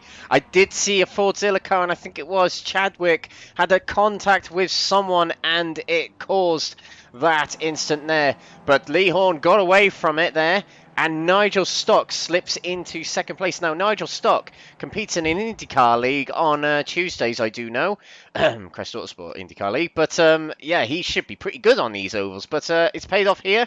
Third place for him, and we'll go through the instant very, very shortly. Gaz Williams has managed to get through, but it very much happened in the mid-pack there. We were looking at the Verano Motorsport cars before it happened, so it wasn't long it wasn't too far behind them where it happened. So let's see if we can get a replay of what happened. Let's go with William Chadwick's view. Excuse me. So William Chadwick's bang in the middle there, right behind the Verano Motorsport car. Oh, he moves left. Oh, and there's netcode with Alan McCain. And Alan McCain goes into the Verano Motorsport car of, I think that was Chris Danes he hit. Let's get another quick view of that. Let's take a look from the point of view of William Chadwick. You see McCain is in the top left there. I know what Chadwick was trying to do there. He saw a little gap between Danes and McCain, and then there was huge netcode between McCain and Chadwick, which started that instant. Chadwick was unfortunate there for that instant to happen like that. That's got to be said, Paul. It's a little bit different to the ones previous where drivers just got a little bit flustered in the middle of a pack and then hit sort of ping-pong between 2 cars. That one was just a case of, yeah, the gap wasn't as big as I thought. Indeed, and add to that a little bit of netcode, and it's a very frustrating moment there for Chadwick, as you say, Alex. We could see what he was trying to do, and perhaps just a little bit opportunistic for the end of lap number 1, but still he saw the space there, and there is a reason why he races for Team Fordzilla, one of the masters of his craft. I think there, just in case, going a little bit too early, given the length of the race that was available here in race number 2, but still, he'll recover from that, and indeed, he's coming out the pit lane very shortly. As I look out the commentary box window, a lot of our drivers coming on out here, so we are going to lose a bit of the race here, there's no doubt about that, but not too much of it. All said and done, we've got most of our drivers now out, although Alan McCain is coming quite late, and that may delay the restart by a degree, but it just seems as though they're just one driver getting a little bit eager and kicking off, but nothing like what we saw in race number 1 when the sparks started to fly, so it's a good sign. Yeah, absolutely. So Chadwick gets another crack at the whip here. He'll be able to catch on to the back of this pack. It's a very big lap here at Daytona, and considering when you're behind the safety car, you're hovering around 60 to 70 miles per hour. It's a very long lap indeed, so you don't lose a lap all that often here at Daytona when you get involved in an incident, and when a fast repair is presented to you. And if you're not aware of what a fast repair is, it's basically a magic button on iRacing that repairs your car instantly. It's an option that can be enabled by league admins if they wish to in their races, but it's a magic button, as I mentioned, a bit like the T car kind of thing from Formula 1 back in the day. Would you say that's a good comparison there, Paul? The T car from Formula 1? Most definitely, I'd agree with you. That goodness me, that's going back some time. We're really bringing out the classics here today. Yeah, I remember, speaking of oval racing, when Formula 1 were racing at Indianapolis and Juan Pablo Montoya was being sent to his car on the grid and then back to the T car in the garage, and then he had to run back to his car on the grid. That's quite a memorable moment for me in Formula 1. Indianapolis always threw up some moments, let's just say, to keep it very, very, very brief at Indianapolis with Formula 1. But we're not at Indy, we're at Daytona today. Very different kettle of fish when it comes to oval racing. Considered a tri-oval, often referred to as cookie cutters, these shaped tracks here in the States. And Daytona being the mecca of oval racing, of course. The Daytona 500 hosted early in the year, as well as the Daytona 24-hour, hosts two of the biggest sporting events, motorsporting events in the world. Daytona 500 and 24 up there with Le Mans, British Grand Prix, the Monaco Grand Prix, and many, many more. But we're two abreast here, Paul. We're about to get underway for more racing. We've got 20 minutes remaining, and it's Lee Horne heading our field. Indeed, and as they make their way behind the safety car onto the final bank before we resume the race, and we have 19 minutes just under that when we go to the green, and it now will be the responsibility of Lee Horne to bring everybody back up to racing speed. And well, will he go early or will we go late? We've typically seen drivers go around early to midpoint before the start-finish line, but I do wonder if Lee Horne may delay things a little bit, and you can see that gap there from what is Dan Skinner back to Steve Cox. It will bunch up now, but it looks though Steve Cox there just been a little bit delayed in rejoining. Perhaps he knows something we don't in terms of he wants to get a nice long draft, but we'll figure out what's going to happen as now we're about to go racing, and you can see there it is go green time once again, and Gaz Williams pulling himself across there to cover off John Higgins just before we went to the green, and I think that caught Higgins by surprise as the field was really bunched up behind you. You see Chadwick actually trying to come through very early from what was P15, but right now we'll have to focus on the front, and as they make the way on through here, Chadwick up to P12, but the front it is Lee Horne, who has got Nigel Stock behind him. Those two, no strangers to one another, as Dan Skinner takes the high line, tucking in behind Gaz Williams. And then we have one of the Excite Racing machines out towards the wall. We've also got one of the HSR machines making contact with the wall as they come down the back straight. And as they come running through, Jamie Dory taking to below the yellow line here. And as he goes to the apron, it is the case. He's going to fall back. I think this is a bit more of a tactical move because, goodness me, at the front of the field, we've got 3 sets of 3 wide here. That's 9 cars all cramped together. And as they roll the way on through, they're going to navigate it as safe as possible with this contact. Yeah, that's McCain again, and there's another car off into the wall. Chadwick's involved again, McCain's involved again, and we are still green here at Daytona. We haven't been given a caution. Now we have. As Steve, it, Alex, you cursed it. I didn't curse it. No, I didn't. Steve Cox spun onto the track, and of course, as soon as a car is stationary on the track, it gets called a caution. They were all on the inside of the track when the incident happened, so that's why it didn't go caution straight away. But it's happened again, Paul. We just can't seem to get around turns 3 and 4 here at Daytona in this race. It's proving very difficult for these drivers, but we're seeing such close action. It is very reminiscent of NASCAR racing, where there's just multiple 3 wides heading around this very wide oval here. But benefiting from it all here is Dan James, and I don't think he's led a lap yet this season. He's just led his first. The second of 2 Verano Motorsport drivers who entered the season fairly late. Dan James here leads towards the pace car and will lead this race for a few laps here, as peeling around the outside there is Chris Staines and one of the HSR cars. But our pole sitter, Paul, Gaz Williams, just sitting happy here in second place. He's just getting it done, staying at the front and being very, very clever and careful at the same time of just where he is on track. Indeed, and Gaz Williams does have that extra conundrum thrown in, which is he's not an official participant in this series, so he has been warned prior to going racing tonight, albeit Gaz Williams one of the most respectful drivers within the NXTGEN racing team, it should be pointed out, but he has been warned that he needs to respect the fact that he's not participating for the championship, and therefore he shouldn't get involved in battles. But he's been very smart so far, it has to be said. He's been up there racing, he's been taking part and really up in the action, but at no point has he really pulled any dangerous moves, or alternatively done anything that might put pressure on another driver to cause them to do something dangerous in return. He's really got that fine balance, and that is a real sign there of a driver who's enjoying the racing and not taking it too far. But, well, it is the case that a number of drivers have already lost out. There's Michael Lees going out, Nick Clemens, he's in the pit lane, and also Sam Smith there, and all of them. Sam Smith, most of all, the AM Championship leader right now. It is not his day here at Daytona, and, well, he is going to be feeling that pain, especially with Lee Horne currently leading the AM class. He's P3 overall,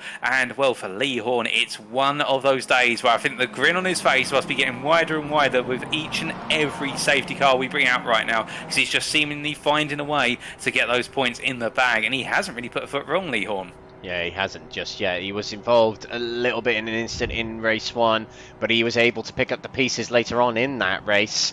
And in this race here, he's got a next-gen driver ahead of him who will... I would see that as a benefit. When you've got a teammate around you on a race like this, that's really the beneficiary on a race like this. So Gaz Williams and Lee Horne will be working together here, and Gaz Williams will have team orders instructed to him to help Lee Horne, as he is the next-gen driver who's in the best opportunity to take a championship in their host series, of course. So Gaz Williams will definitely be conscious of helping out Lee Horne here. But Dan James here out on his own for the team at the moment, as Chris Staines down in 20th at the moment. He's catching up to the back here and will catch up to the back. He's not a lap down, which is good, and he'll be able to try again in this race, shall we say. Sam Smith is into the pits. He was just in the pits a moment ago. Wonder if he got himself a penalty, or... Let's see what's going on here, because I am right in saying, Paul, he was just in the pits, wasn't he? Yeah, most definitely. We saw him there, and as he makes his way along this time, I think it might be a drive-through for some reason, because he's not stopping. Oh, well, there he goes. He does stop, and then he reverses back into his pit box. So something has gone very wrong there. Stop and go penalty, surely not. Well, he's finally found his pit box in the end, and now he's pulling out. Well, it's the case something's gone wrong there, and I'm not quite sure for the Syntec X-Hype Racing driver, but he's going to be right at the back of the field, P21. The only driver behind him is Alan McCain, and then Wayne Douglas has retired from this race by the looks of things. So right now it is the case that Smith's got it all to do, and Alan McCain even more so as he tries to catch up to the back of the field. Yeah, Alan McCain, feel a bit sorry for him right here, because he qualified on pole, and he's now sitting at the back here in race 2. It's a very unfortunate scenario for him, but it's not over. He may be able to get himself another result here as he's trying to catch back up to the pack here. They are 2 abreast, which means we are going racing again very shortly. Alan McCain has got some work to catch up with these drivers, but we're about to go racing again here, Paul, and we have got over 10 minutes to go. We will get some racing, but how long will it last? Well, I mean, I predicted it was going to be 3 laps before we had an incident, and it turned out we didn't even do one, so I dare not say. In fact, I'm going to say we're not even going to do a lap, and therefore we'll get 3 laps at least. You heard it from Paul first, ladies and gentlemen. Here we go, heading towards the start-finish line. Pace car peels off. Dan James decides the pace. He decides when we go. And he has bolted it down. Right foot heavy to the floor. He probably isn't pushing it. Couldn't push it any harder right now as he heads across the line. We restart here at Daytona, and we're heading towards turn 1 here on the inside. Following Dan James is Lee Horne. He's in the lead of the AM category and he's looking for the lead overall here. Gaz Williams is a bit isolated on the outside there. He's going to try and find the opportunity to come back down onto the bottom groove here. But on his outside is Dan Skinner. We're going to go 3 abreast, heading through number 2 and onto the back straight here. Dan Skinner has got Nigel Stock fast approaching behind him as well. So we head towards turn number 3 along this back straight here.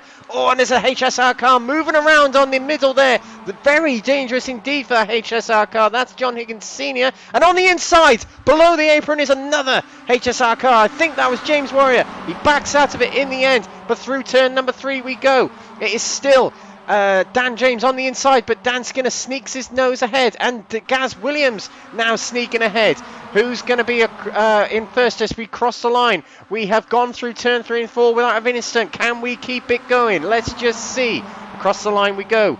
Dan James on the inside. On the outside is Dan Skinner. He's moving around a lot. He's getting a few bumps and a few bump drafts from Nigel Stock behind him. We complete a lap here at Daytona, heading towards turn number 1. We've got the next gen drivers in the middle here, Paul, helping each other along. That's Lee Horne and Gaz Williams. Indeed, they're holding that middle line. They're holding it firmly right now, not really letting anybody come down from the high or come up from the low. And as they roll their way through turn 1, it is the case that right now you can see tucking in behind them as well the Runner Motorsport machines. And the number 94 machine of Dan James, meanwhile, staying low. We've got Lee Horne out of sorts there. A couple of drivers getting knocked out of position, but everybody's staying safe so far as they make their way to the end of the back straight. And as they come on through now and head on to the second turn, it is the case. We can see the DeWalt machine coming on through, and that's a number 2 car coming up with the order. Meanwhile, it is the case that William Chadwick, he's come all the way from the back of the field up to P5, and he's right there in that second row of cars as they make their way through the final corner and head to the line once again. We've made 2 laps now as we head to the timeline, and everybody's through, but there is a lot of movement now. You can see those HSR cars really knocking one about. In fact, the number 69 car there giving a shunt to the 14 car. The number 14 car being Joseph Houston. I think he had a bit of a scare then. He had to let off the throttle briefly, but we've made it onto another lap as we head on to our third lap after the restart. And right now as I go 3 wide this time into turn 1, Alex, I mean, my goodness, Michael Lease up high as well. He's come back up through the order. Everybody is together once again. Oh, it's so good seeing these cars race here. And you can just see the rear end getting loose on a lot of these cars here. Nigel Stock was one of them just then. Look at Chadwick in the middle here as well. He's screened up from the back on this restart here, and he's trying to find a way through, but he can't. He's got a driver ahead of him in Gaz Williams, and Chadwick moves to the bottom groove. He had the opportunity and he's taken it. Ahead of Dan James he goes. He's on the bottom of the groove. Now he can get a push draft along and try and make his way into first place. Gaz Williams is still on his outside, and there's a HSR car stuck on the apron there. He's got to try and come back on the track, but drivers are going to struggle to let him back on. He's just about made it back on. That was James Warrior trying to come back onto the track, and he did very well to come back onto the track. Another lap completed. Dan Skinner makes contact, and contact with Gaz Williams. It's the big one yet again. Oh, indeed, and there, that was very unfortunate. We get a yellow flag, and William Chadwick rolls over, as meanwhile we can see multiple drivers up front. They've been involved in a secondary collision, but it has not been a positive day for a good number of drivers there, but Dan Skinner has survived it all. He's still our leader as they now make their way back onto the road, and as they head on through, it is the case that a number of drivers will be jumping to the pits. Chadwick jumping to the pits. We've also got John Higgins Jr. coming on in. That is going to be an nasty one, but the thing is, Alex, we did almost make it to the end of a third continuous lap. Oh, it was so close. It was so close. Chadwick, I feel really sorry for him. He's just had a nightmare of a night, and he was doing really well in those couple of laps there to get himself up to the top spot, and it just didn't happen for him. Let's see if we can get a little replay of what happened in that incident. It was a big one heading across the start-finish line. Let's see if we can take a look at what happened here. I'm going to watch from Chadwick's view. So here we are, heading out of turn number 4 here. Chadwick's on the inside at the front. Oh, That's Dan Skinner coming across in the into Gaz Williams, and Gaz Williams is pushed down to Chadwick, and that kicks off the whole It's the tiniest of moves here between Skinner and Williams, but just watch Skinner's car here. He'll come down, and that gives the tap to Williams, and it kicks it all off. Watch Nigel Stock directly behind Dan Skinner. Dan Skinner's on the far right here. So let's go from the roll bar. You can see Nigel Stock tapping the rear, backs off, but then that sends Skinner left.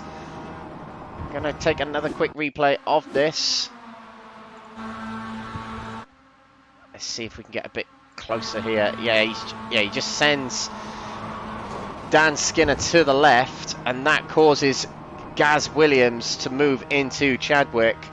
There was nothing Gaz Williams or William Chadwick could do there. It was one of those where the stewards are going to have to look at Nigel Stock and Dan Skinner to decide what was going on between them. Was there contact or wasn't there? It seemed like there was. But another caution here. Dan Skinner has made it through again, Paul. He just seems to be cracking it at the moment. Touch wood, he keeps it going. But yeah, he got off very lightly from that instant, didn't he? Oh, indeed. I think Skinner there will have his heart absolutely thumping in his chest right now. That adrenaline, he'll need to calm it down, given the fact he just got away with perhaps one of the biggest near misses. And I think he'll have used up a good number of his 9 lives there. But as we look to the midfield here, Nigel Stock, of course, involved in that incident, dropping all the way back to P13. But he's going to catch up to the field before we go racing once again. We still have got time to go to be fair. We've got 6 minutes on the clock, plus also the final lap. And I definitely think we're going to get the restart before we make it to the end of the 25 minutes. So we're not going to be heading to a checkered flag just yet. But it's one of those cases now. Nigel Stott, who was thinking at the time that things were looking quite comfortable, now he's got it all to do. Meanwhile, Joseph Houston, by comparison, it is the case the HSR drivers, we come through here to go onto another lap behind the safety car. Well, the AM drivers had quite a comfortable race number 2. He's been up there, but he hasn't really been involved in it too much. Yeah, he's been very quiet tonight, but he's been the biggest gainer of the field so far in this race. 16 places gained to get himself into 3rd place right now, and that's purely down to avoiding incidents. Keeping your nose out of trouble here is what gets you the points in this race today. Mikey Doble is in 6th position. We remember how well he did in race 1. I'm not sure how many incidents he's been involved in this race. I haven't quite seen him that much in this race, but 6th place, he'll be happy with that. As the timer ticks down, that'll make Mikey Doble even more happy. The less battling he has, the better he'll see it in his eyes, and we'll see how he gets on for the remainder of the race. But Joseph Houston, relatively new driver to the championship, took part in his first race at Snetterton, which of course 2 weeks ago was only 2 races because we had to cut it short due to iRacing issues. But he picked up 10th place and his 6th place in category, and he's doing all right here tonight. So if he can get himself his first AM win tonight, he'll be very happy with that indeed. But yeah, as we tick towards 25 minutes and a restart on the next lap, I believe, Paul. This is the wrong race to be asking this, but who's your money on? Oh, goodness me, that's a horrendous question to ask, Alex. I'm going to be cursing whoever I say I've got my money on, but in all seriousness, I think right now I'm going to put my money on Dan James. I think the Verano Motorsport driver in P2, he's just found his rhythm now in the oval race, and we've seen that he's really come to the foray in race number 2, and if he can nail it this time around, I think he's definitely going to be insured for the winner. But however, keep your eyes on Mikey Doble as well. He's going to be P6 on this restart, and to be fair, Doble has shown his craft. He was able to push Jamie Dory along in the end for Dory to take the win in race number 1. I think he will have a plan up his sleeve when we resume racing. Well, we are resuming racing. We've gone to a white flag as well. I'm not quite sure what's going on, but we've gone green flag here, and it wasn't a double file restart. We've gone to a single file restart. We had no information about that, but away we go, ladies and gentlemen, and it is a white flag as well. So not entirely sure what's going on here, but Dan Skinner leads away, and he's got quite the gap ahead of Dan James as we head towards the back straight here. Here we go on the drone camera as Dan James moves alongside, and back here Houston and Clibbins are gaining on the 2 drivers here heading into turn number 3. Dan James leads, and on the outside now we've got Houston and Skinner. Final few corners, Paul, take it away. Well, as they make their way up on the bank in here, it is the case. We've got 3 wide. You find the HSR car in between. Dan James staying low here. He's got Dan Skinner pushing him along, so he's going to be hoping that Skinner just gives him enough of a bump as they make their way back onto level ground. In order to stay ahead, it's looking good at the moment, but Clibbins there's going to stay high as Dan James gets a little bit unsettled. There's a bit of contact with the HSR car. They survive it, and now it's a run to the line here. It's going to be very close. Clibbins up high. Houston in a bit. Oh, they've all come together, and Dan Skinner is going to come through, but it's Mikey Doble in the end who comes across the line. I believe your winner, but it's still saying they're going racing. I'm a bit confused here, Alex. Yeah, I'm a little bit confused. We have a checkered flag. We definitely have a checkered flag. But who came across the line first? It might have been Dan Skinner, but a big one as we cross the line. Drivers bumping wheels, which rarely works in MX-5 races. And we've come across the line at a dramatic second race here at Daytona. A race cut short by the looks of it. It might have been a race where the admins have declared a green-white checker to end the race early, which is very strange indeed. We've got to see what the reason for that was. But we have got the reason, Alex. It's because that was lap number 15 that we went on to. It's a 15-lap race or 25 minutes of racing. Ah, right. Okay. Well, yeah, that explains it. It might have taken our drivers by surprise as well as us. But, yeah, Katie Eames asking in the chat, who span across the line first? That is our question. I think it was Dan Skinner, Paul. It was very close between him and Mikey Doble. But either way, it's probably a very good result for Mikey Doble again here. Oh, indeed. Mikey Doble, I think, will be taking that one. Very happy with both arms. But if it's Dan Skinner who takes the win, it is in rather controversial circumstances. I'm not sure if we're going to be able to get a playback of what exactly happened there.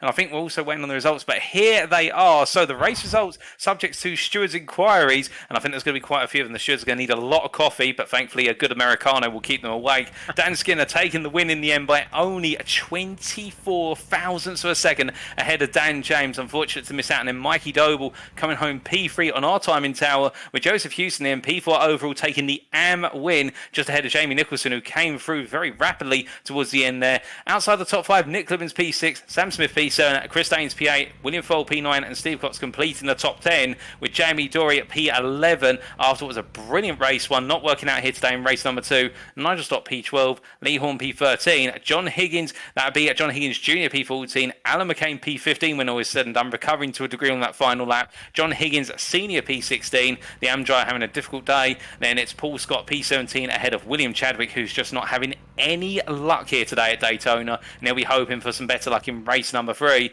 And then Michael Lees P19, Gaz Williams P20, Matt Emmons P21, James Warrior P22, and then finishing last after retiring at the start of the race due to a major incident, Wayne Douglas completes the stands P23. Well, what a race we have just witnessed. And just to go back to the top of the standings, yeah, less than a tenth between the top 3 there. Dan Skinner takes his second win of the season. His first win coming back at the Red Bull Ring. We mentioned that in the first race when he had the restart on the first position, but he takes a win eventually in this second race. Very dramatic circumstances, as Paul said, pending stewards' inquiries. But we're going to head off now. Oh, actually, no, we're not. Let's get a replay of that incident at the end there. Let's see if we can get a replay of it to see actually what happened there. In fact, we're going to watch the whole of the final lap here. So, Paul, are you able to get your broadcast software working for this final lap? I am indeed, and as we take a look back at here, you can see Dan James on that low line just turned in. It looks like there was contact with Dan Skinner there that sent Dan James upwards and taking the 2 drivers on his right, and then everybody else piling through after the finish line there. So I think some of the drivers just decided to send the car across the finish line rather than worry. But it is the smallest attach. I had my heart in my mouth at this point with the HSR car coming together with the Verano Motorsport driver, but then as they made their way through, just watch here, it is a tiny tap for the 73 car of Dan Skinner, and that is what triggers off the drama, and then that is the race and done. As we get a nice rewind here, and I think we'll just break it down in even slower motion. But as they came across the line, well, Alex, it was so close, and even the wayward cars in the end, well, they came across that line in rapid fashion, and Dan James literally spinning it to try and win it as he made his way across the line. His rear end went across the line before Mikey Doble's front end did. So, Katie Eames, you asked the appropriate question there. Who span across the line first? But yeah, our top 3 were Dan Skinner and Mikey Doble in third position. A brilliant, brilliant end to that race, has got to be said. But let's see what happens next time. We've got race 3 coming up very shortly. I believe it'll be a 25-minute race, but we'll confirm it as soon as we come back, ladies and gentlemen. This is round 9, the penultimate round of the championship. We've actually only got 2 races to go in this championship.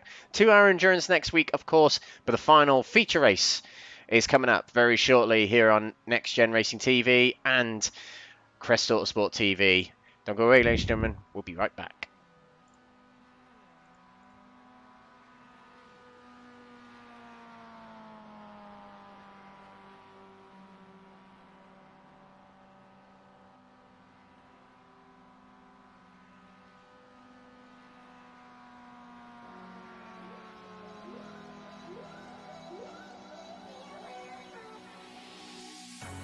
Cold at the touch, dead in the eyes, no signs of life no more. I put your love under the knife.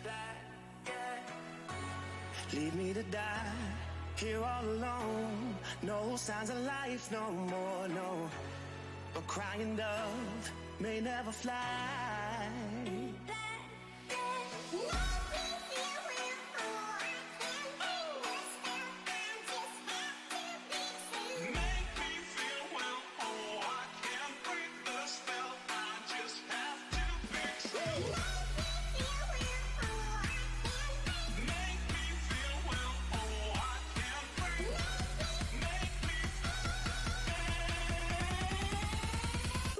It's black and white.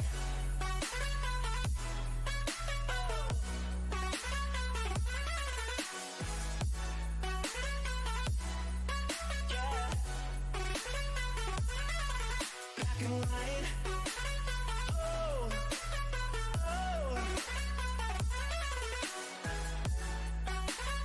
Oh.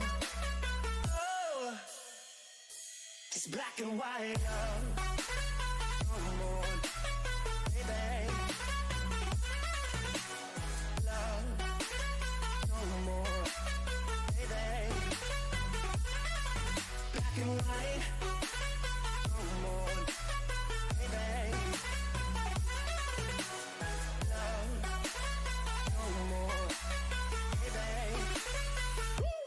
Black and white, just let me go. It's only right. For all I know, it's only matter.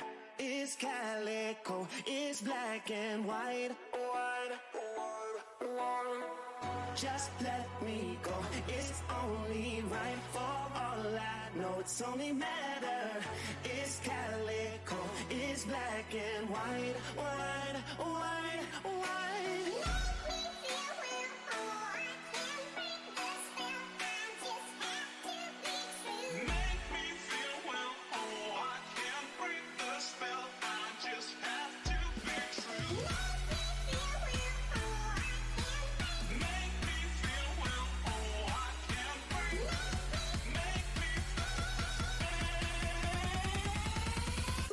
It's black and white.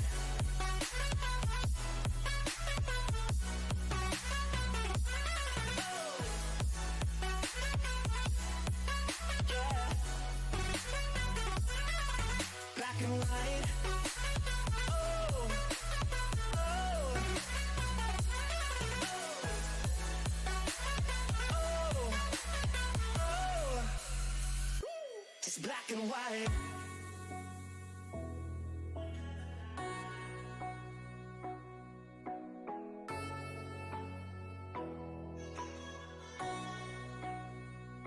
It's black and white.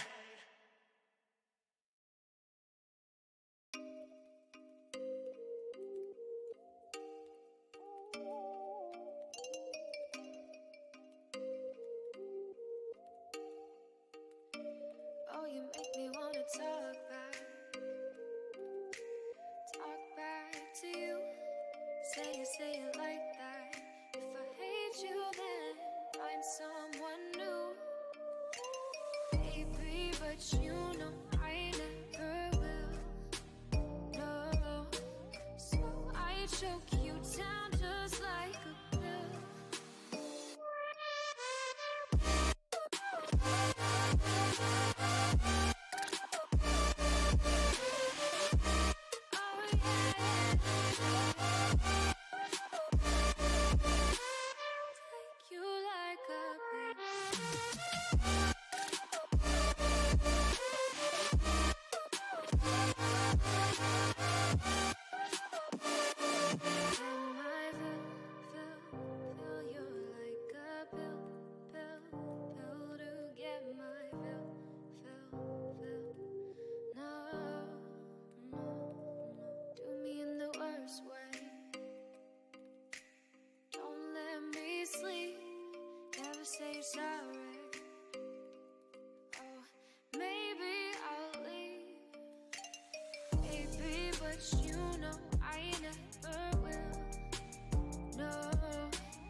just like a pill.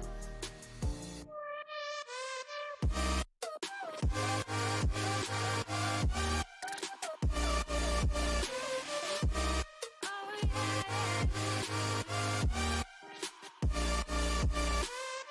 Take you like a pill.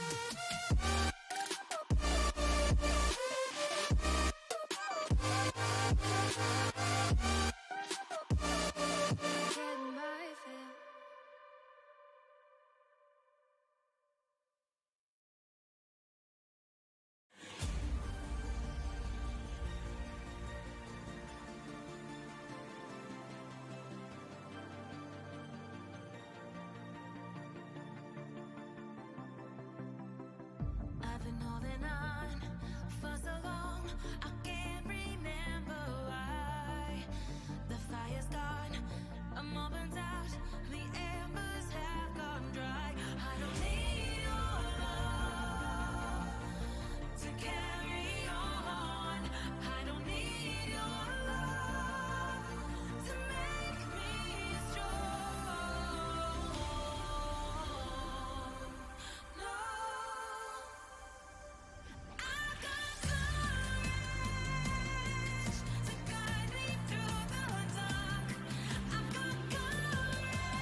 back, everyone, to Daytona for round 9 of the Next Gen Racing MX-5 Cup.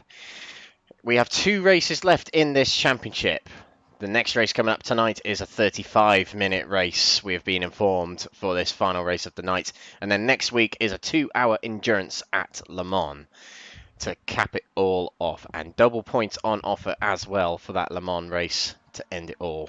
But tonight we've got one more race. We're under the lights here at Daytona for the final race of the night, and it's been an interesting night to say the least. We went from the thrilling racing that was Watkins Glen last week to something completely different this week. It's been very much dominated by cautions, but the racing that has been going on, it's been very close and exciting indeed. A little bit hampered by the cautions, but that's oval racing for you. But we got one more race to cap it all off. We have got more laps and more minutes ahead of us, which means that drivers are going to almost be forced into patience here, Paul, because they've got to make the car last 35 minutes now. And that's got to be something on the drivers' minds that, you know, they've got to be a little bit more careful when they're in the middle of a big group. They've got to think about that checkered flag, haven't they?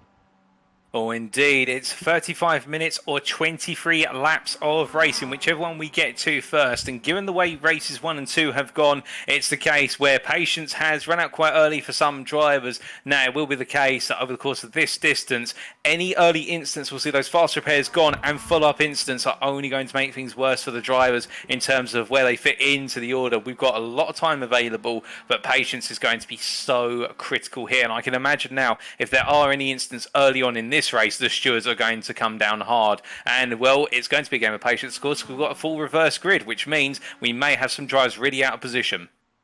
Yes, exactly, indeed. Let's see how this racing goes for this final race. It's going to be another lottery. It's very much been that so far tonight. Our race winners so far tonight have been Jamie Dory and Dan Skinner in the pro category, that is. Anyway, I can't quite recall the AM category winners heading into tonight, but it's been very much because we've been focusing on the pack racing. We haven't really focused in much on the pro and AM categorization.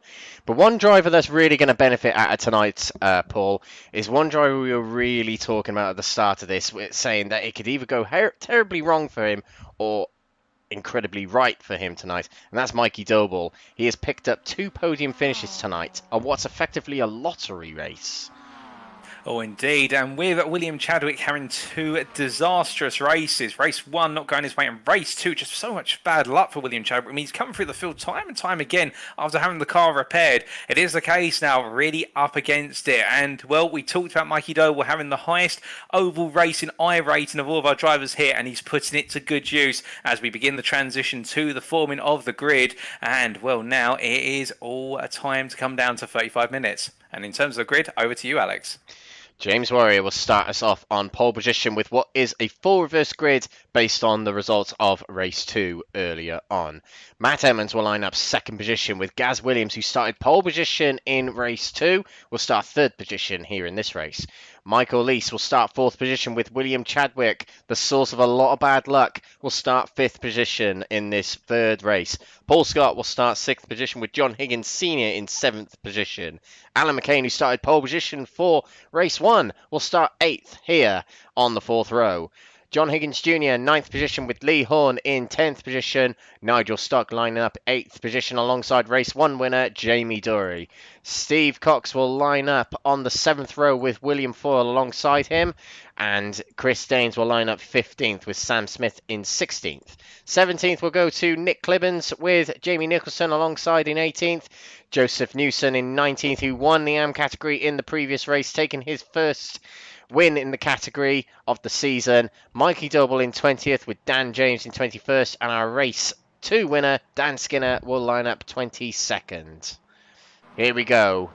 Drivers are heading out onto the track for this 3rd race. Lights are on these MX-5s, and it's night racing here at Daytona, and it has quite a Charlotte 600 feeling here right now, Paul, as we're under the lights. It's a longer race, and drivers have really got to just settle down and get it to the end here, as we alluded to just a few moments ago. Oh, indeed, and it will be critical now. They've all got to measure this one out very carefully. And, well, to give you an idea, just trying to do a little bit of quick math, if they do the full 23 laps in this race, it will be the case that this is going to be the Daytona 58, if you will, be 58 miles of racing, and it will all come down to this in terms of who's able to end on a high. But I'm going to put my money on, if you had to ask me, Alex, who's going to be our potential winner here, I think we could see a Mikey Doble Classic here. How about yourself? Oh, that's an interesting call, Paul. You know what? For once, I'm actually going to agree with you, Paul. I think Mikey Doble might pull off a classic here. But touch wood. We are not jinxing any drivers tonight. But let's see how we all get on tonight. It's going to be an interesting one. I think you said Daytona 58. Got a nice ring to it. It has. Yeah, got a very nice ring to it. Here we go, ladies and gentlemen. The Daytona 58, the third race of the night, is about to get underway.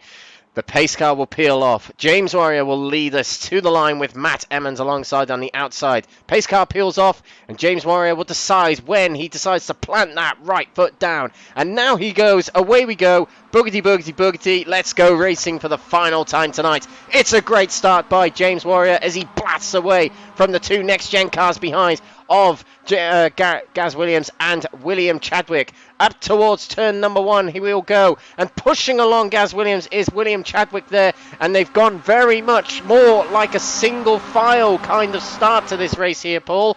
As coming around turn 1 and turn 2, it seems very conservative from a lot of these drivers already.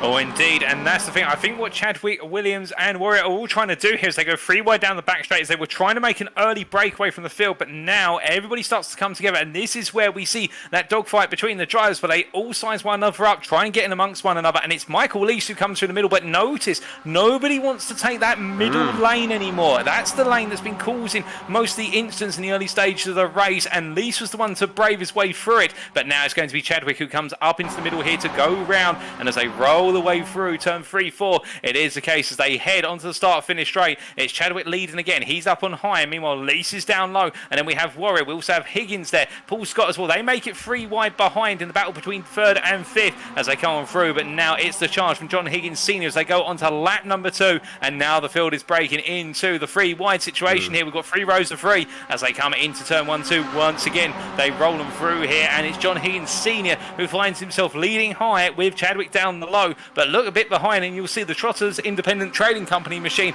I believe that is Steve Cox there in the livery that we love to see. He's also come up through the order quite rapidly. He's up to P12 already, so everybody now really settling in as they come down the back straight again, Alex, but it's much calmer this time compared to what we've seen.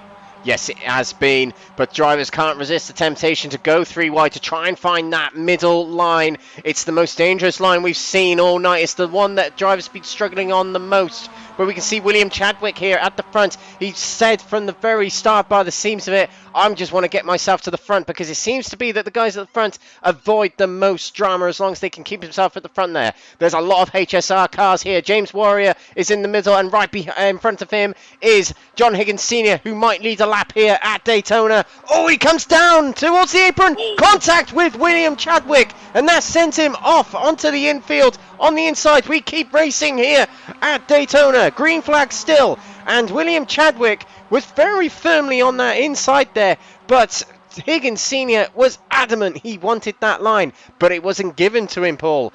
Chadwick stood his ground and kept his nose on that inside.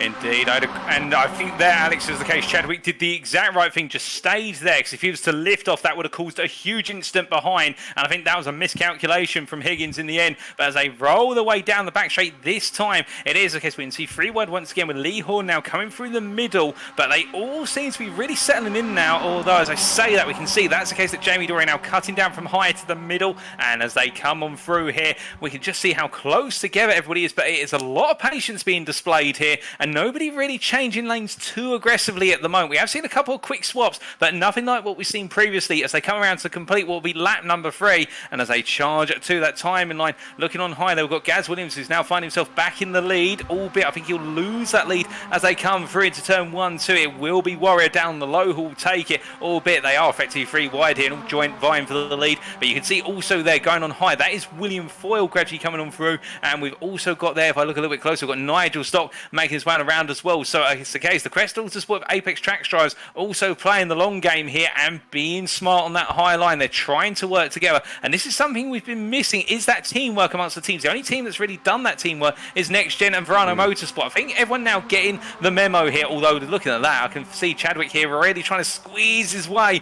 between what is Lee Horne there and also, I think, Warrior.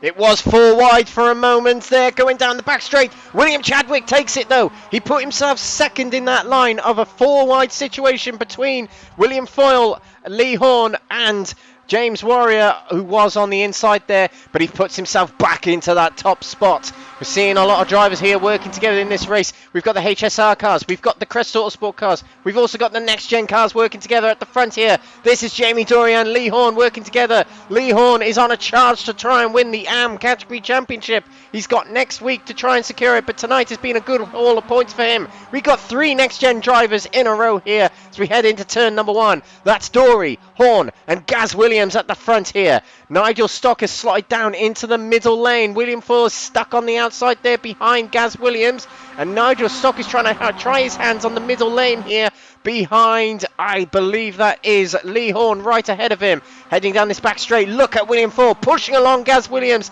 as Gaz Williams puts himself into first place here in the running order, and there's contact already. Oh, and they just about got away with it. It was contact between the 2 teammates of Dory and Horne, but they just about kept it going. Drivers backed off quite a lot there. It's dispersed the field quite a bit here, but at the front here in the NXTGEN MX-5 Cup, it's 3 NXTGEN drivers in a row, Paul. It's a dream for them at the moment. Oh, indeed. And as they make the way now towards the end of what is lap number 5 here, you see Mikey Doble. I've been watching him in the background whilst you're talking there, Alex, and he's gradually creeping up the order little by little. He's now up into P11, but you'll notice he's keeping just a small amount of distance. He's expecting something to go wrong in front. He's keeping himself within arm's reach, so that way if we do end up going to, say, lap 20 without instant, then he can start to come on through. He's been smart, and a lot of drivers who are a bit hesitant are doing the same. The number 5 car there from HSR, that being John Higgins Jr., also doing the same. Matt Emmons, Steve Cox, they are waiting to see how the front 10 all play out. They're being patient, and this is what we wanted to see. We wanted to see this patience. We predicted it, and it's going to the 4A, but we look back up towards the front here, and it is the case that William Foyle right now, Jamie Dory all in the mix, and the NXTGEN pack of 3 at the front. That's Williams, Dory and Horne. They are holding firm here, and as they roll their way through the second half of this lap, it is the case they want to try and hold those positions, but I do wonder when it's going to end up being the case where they start to fight and squabble over that lead between them. Because the teamwork right now is absolutely brilliant, but it can't be too long before they start to just try and creep an advantage over one another. Nigel Stock, I'm keeping my eye on him in the middle here. He's right behind the middle driver here of Lee Horne. It gets very close between the top 3 there as they come across the start-finish line to start another lap here at Daytona. We've had no yellow flags so far in this race. When's it going to happen? That is what I'm wondering. But across the line then, I think it was Lee Horne who was leading the race across the line then. But it is all so good so far for these drivers. A lot of drivers we're seeing backing off from this pack and trying to take a good run up along this back straight here. We'll see here, Michael Lees is one of them to keep an eye on. The Dayglow green car right in the middle here is trying to get a good run on these cars ahead. But there's no way through, Paul. He just can't find his way through. He's got to wait for something to open up.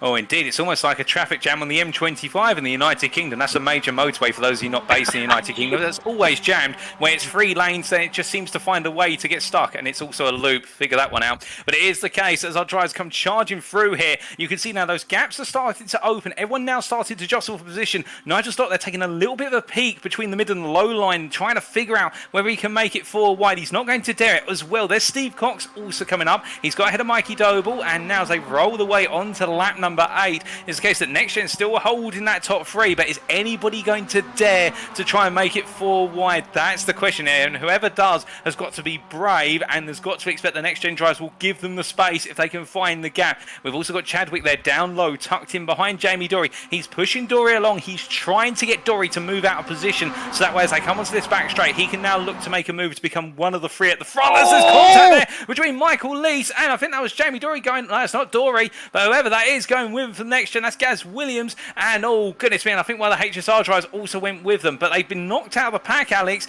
but they haven't caused a major incident. They haven't caused a major incident. He was inside the apron. He was on the infield, on the back straight there. So we stay green here at Daytona. We're going to keep going. No caution at all. But it's split this up. It's put it back to two wide situations. William Fall here is powering around the outside here. Keep an eye on William Fall on the outside here. He's going to power it past his teammate Nigel Stock and past Lee Horne around the outside here to make it another 3 wide as we head towards the start finish line. Lee Horne moving down very close towards William Chadwick then, but they just about keep it going. William Fall has found his way to the front here with the demise of others, but a big power of slipstream then, and now he's got his teammate Nigel Stock right behind him, almost pushing him along. Crest Autosport versus Next Gen at the moment here, but look who's just peeled out onto that outside line. Mikey Doble is now trying his hands at it. He's had 2 top 3 results so far today, and don't write him off to get another one here right now in this third race. He's put himself onto that outside line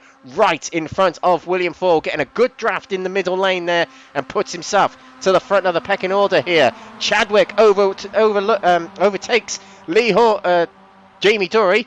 Get the drivers right, get the names right, get everything right, Alex. And Chadwick takes the lead here, and it's put Next Gen back into a bad position here. But Paul Scott, someone we haven't really mentioned tonight, has joined in with the Next Gen train here, the Next Gen hype train, we're going to call it here. A lot of drivers up here in the pecking order. We've also got Matt Emmons up there.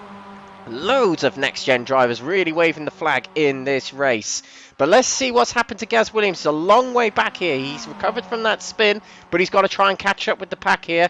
And Michael Lees likewise.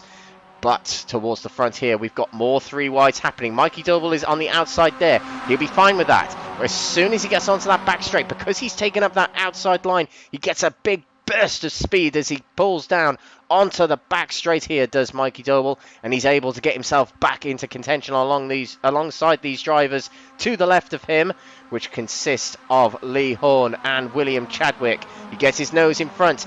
William Foyle pushing him along as well. William Foyle in the new livery today. He's put a lick of orange onto that car as representation for his company, Billy Goat Boy Designs.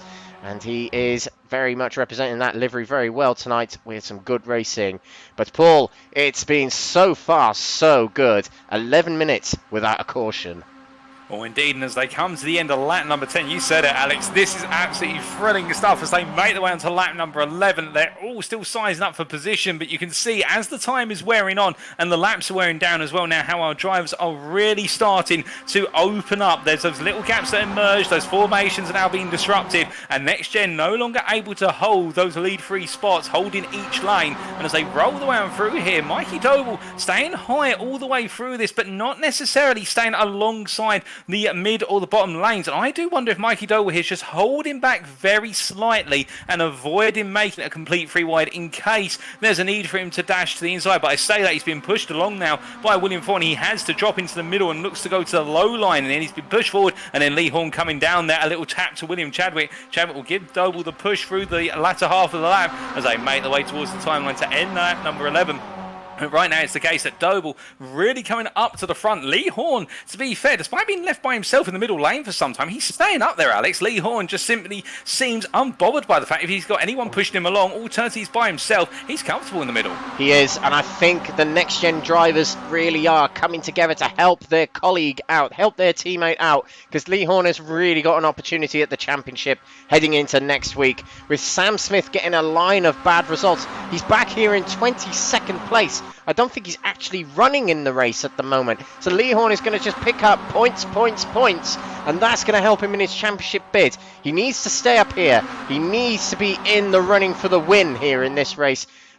In his category, I mean. And he's doing that right now. We've got 3 AM drivers at the top here. Nigel Stock to the front. Past he goes, past his teammate, past other Next Gen drivers, and he puts himself to the front here. Remember what I said earlier? Nigel Stock is a very, very keen IndyCar driver, and he'll be confident on the oval here today. Mikey Doble has moved to the inside lane, and he's put himself past William Chadwick and onto that more favourable inside line, which is more favourable on the corners, but on the straights it lets itself down a little bit. The reason for that, and it's the reason why we've seen quite a few incidents today, drivers are trying to get themselves lower down the track in the corners because it's the faster line. But that outside line is faster as soon as they get onto the straights. But Mikey Doble seems very content with being on that bottom line, just like William Chadwick has been in this race so far. There's a lot less drivers battling in this front pack here, Paul. It's dying down a little bit at the front here. A lot of drivers dropping off here. I think it's what you called earlier. It's a lot of drivers just trying to be patient, trying to be wary of what's going on later on in the race, as Mikey Doble takes a little bit of a slide there onto the apron. Indeed, and as they make their way to the end of the backstretch, I think Mikey Doble just getting a brief tap there. I couldn't quite see who gave him the tap, but the car getting a little bit squirrely down the straight, and meanwhile William Fall's staying high. But you notice Steve Cox now trying to go low. He looked there for the space alongside William Chadwick, but wasn't able to find it in him. But Cox definitely starting to become a little bit menacing. Behind him you've got also John Higgins Jr. and also, oh goodness me. It's happened, it's happened. Mikey Doble was involved, but he's got away with it, and we have gone to a caution. Something happened on the outside there. It involved Nigel Stock and someone else, but we've gone to caution because there was an incident, and it did pull them across the track in front of the traffic, but a couple of drivers didn't get away with that. A couple of drivers did.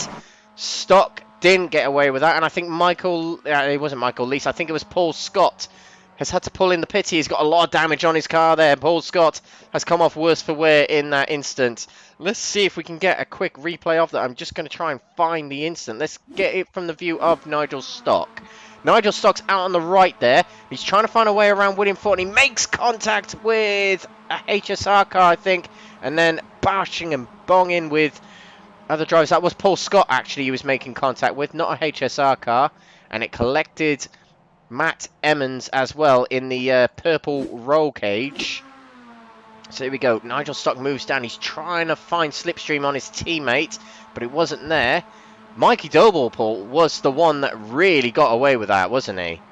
Oh, indeed. I think Mikey Doble, they'll be very grateful the car stayed pointing straight, 'cause that could have gone horrifically wrong. But it is the case as we now return to those live pictures. And very shortly, we can see there's the safety car picking up the lead driver of Lee Horne. We made it 13 laps in the end without a major incident, which triggered the safety car. I think that is a testament to the fact that it did settle down for a good amount of time. Some fantastic racing. And as we come to the end of lap number 14 here, the thing is, where the incident occurred, the majority of our drivers have actually been able to come into the pits immediately. In fact, Paul Scott, missing that front right wheel, was able to come straight in. The car was forced in, but this incident so close as we look here from the perspective of Paul Scott, and you can just see how in the end Nigel Stock coming down just bounced into Paul Scott. Paul Scott got knocked sideways and then got knocked back up towards Nigel Stock. It's unfortunate, but Paul Scott here, I don't think he could be more grateful for being knocked into the pit lane and being pulled straight into his pit box.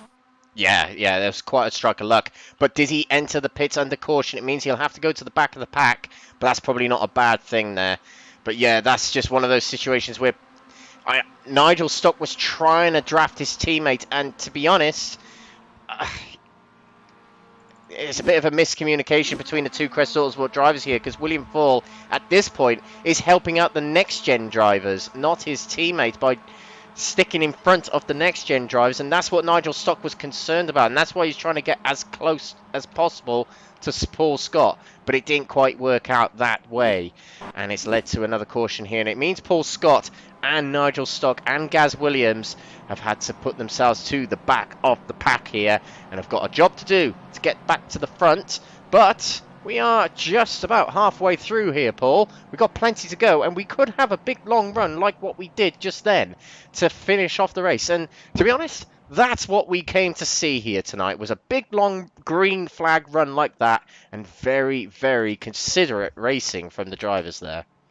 Oh, indeed. And as our drivers make their way on around right now, one pair of drivers which have not really gained too much, even with this, is the combination for Runner Motorsport of Dan James and Chris Daines. They're still P11, P12. They are playing this race really cautiously, Alex. They're not moving up at all. They're just staying there within about half a second in the toe of the lead pack. They're waiting for something catastrophic. I reckon when we've got 5 laps remaining, they are going to be charging. I agree. agree completely. Yeah, they've been very quiet, waiting on the wings of these two drivers. They've definitely had a little sit down and a little chat in the motorhome after the previous race, and they've decided, right, in this next race, we are just going to sit off a couple of seconds behind the front pack, and we're just going to stay there until the final few moments.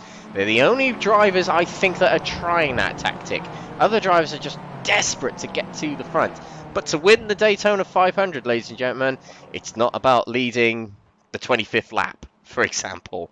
You've got to keep it going to the end. You've just got to conserve the car, look after your race, and look after the car to the end.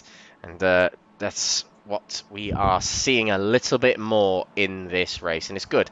I think, although last-minute changes do frustrate people when it comes to sim racing, I think that was a good decision to make this a 35-minute race, Paul, because it has made drivers think, right, I've got one fast repair, and I've got to get this car to the end. I've really got to look after this.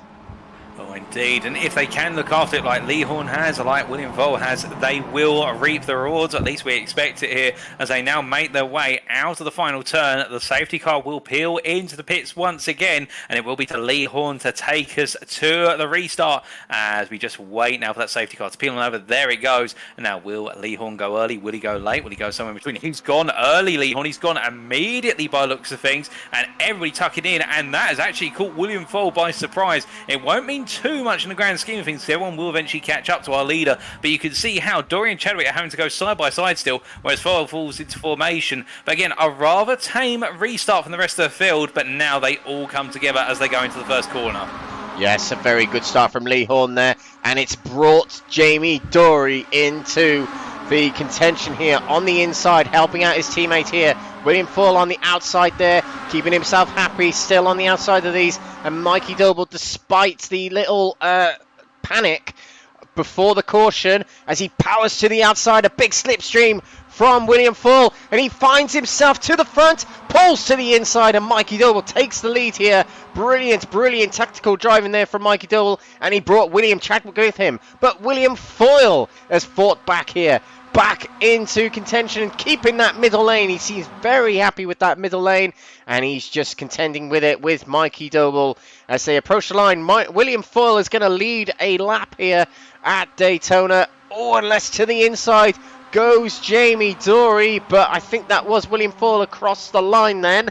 But Jamie Dory will take the lead as we head towards turn number 1 here. And a lot of drivers are not quite making this 3 wide just yet, other than the car on the outside there, which is, well, it's the Verano Motorsport drivers. They've joined the party, Paul. You called it. Oh, as they bump the wall on the outside there, William Vole and the two Verano cars, they come together, and it's a caution here at Daytona. The two Verano cars, they decide to join the battle, and immediately it falls bad for them. What luck from them two then. Oh, indeed. She said it, but it'll be interesting to take a look back at that. I think it may be the case. I think Dan James was leading the two. I think he was spooked a little bit by William Vole. Now, watch as they're coming on through here. You'll see, as they make their way onto that high line, it is the case that Dan James just comes in a bit too close to William Vole, grazes the wall, and then Chris Daines tries to take evasive action, but he's too close to his teammate, and that, in the end, led to the upset. I'm not saying William Vole's at fault for that, not at all, but it is the case. It's just an unfortunate incident, but Dan James there just being caught out and hitting the wall. I don't think William Vole did anything wrong there. William Vole pulled out with no one alongside him, and he took to that high line, and it was just Dan James's reaction to that instant. He really didn't see that coming. William Vole's right in front of him immediately, and literally the slipstream has just hit that Verano Motorsport car almost straight away, and he's gained on William Vole rather surprisingly, and that's what's caused him to lift off and panic a little bit. And Chris Daines probably didn't expect that, looking at it. If we go with Chris Daines here to see his POV, William Vole comes up, off the power goes James and into the wall, and Daines could do nothing but avoid it. But then, yeah, it was a 4 wide, and that's never going to work at Daytona in MX-5s. it's a hard incident to avoid, that one was. It really was. And the two teammates still helping themselves out here, Paul. By the looks of it, Dan James is pushing his teammate back to the pit. In fact, that's Chris Daines pushing his teammate, Dan James, pushing him back to the pits. Very good teamwork there. Oh, indeed, and they know if they can get both cars back round whilst we're still behind the yellow flag, we have still got, this is lap number 19, so we do then have 4 more laps after this one if they can get that car rerunning. In fact, if they can just catch back up to the pack, I think Dan James is going to try and race it despite the condition. They will be in the hunt, but we'll have to wait and see.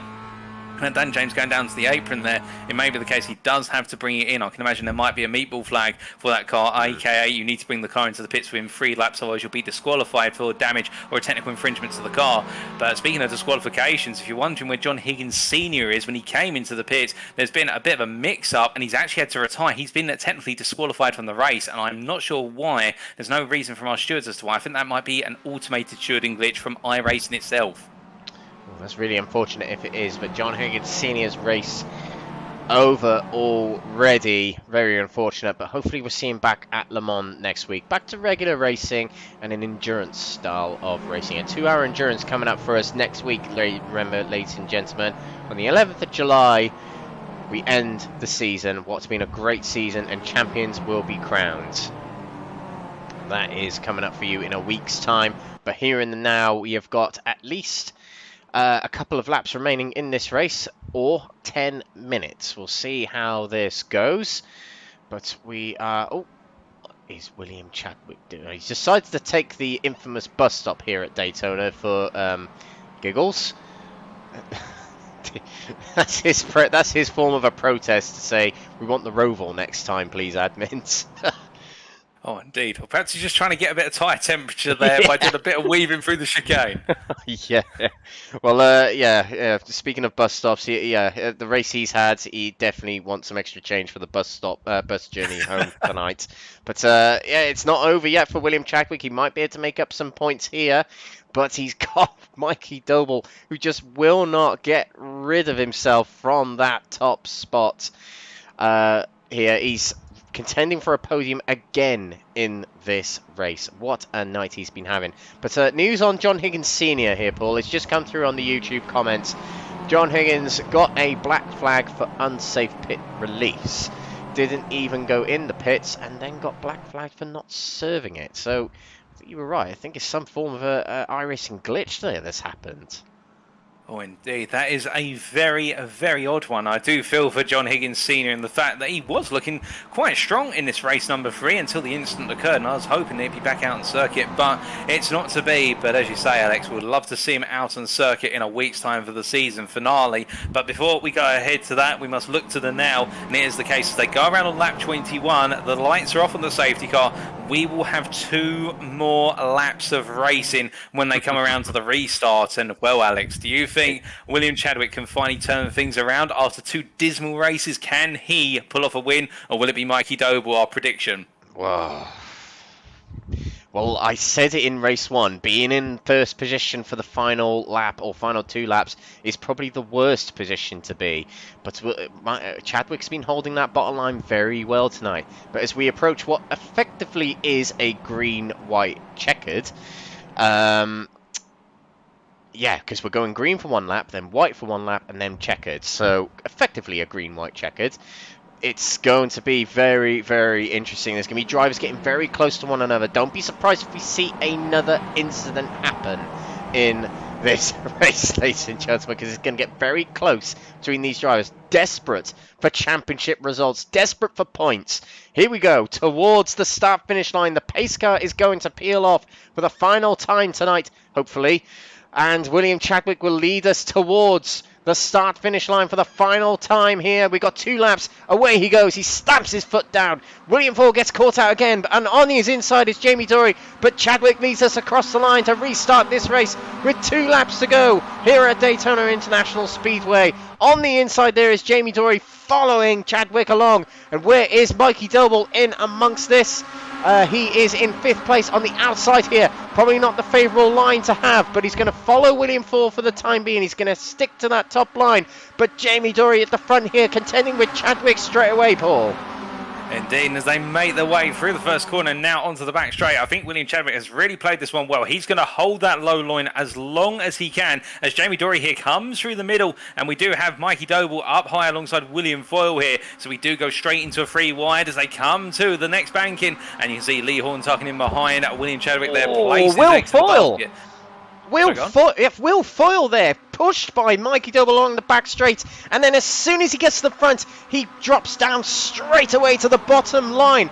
Brilliant driving from William Foyle there to get himself into the lead, as we're going to see the white flag, I believe, here at Daytona to see us to the final lap of this race. Foyle leads us across the line. It's not a white flag. Yes, it is. It is a white flag. Foyle leads us across the line. Emmons has put himself into 3rd place, and Mikey Doble's dropped down to 6th place, Paul. It is all go here for the final lap. Indeed, as they make their way through the first corner for the final time of asking, it is the case a number of drivers they're dropping as low as they dare in order to try and set themselves up for the back straight. We see a Verona Motorsport machine. Oh, no! Turns to the front, and that's going to take so many drivers with it. And well, we were expecting there might have been one more instant, Alex, and you were right. And it is the case. That has pretty much taken everybody right at the final hurdle. I have never seen an instant quite like that in my history of iRacing oval racing. That was huge. But we're still racing. We're still racing because it's a green-white checkered, of course. It's Paul Scott versus Steve Cox to the line. Just 2 of them. And here we go. Side by side as we head towards the line. Steve Cox on the outside in the Trotters Independent Traders car. He's got himself past Paul Scott. But Scott's going to try and draft again to the line. It's not enough. Steve Cox wins race 3 here at Daytona.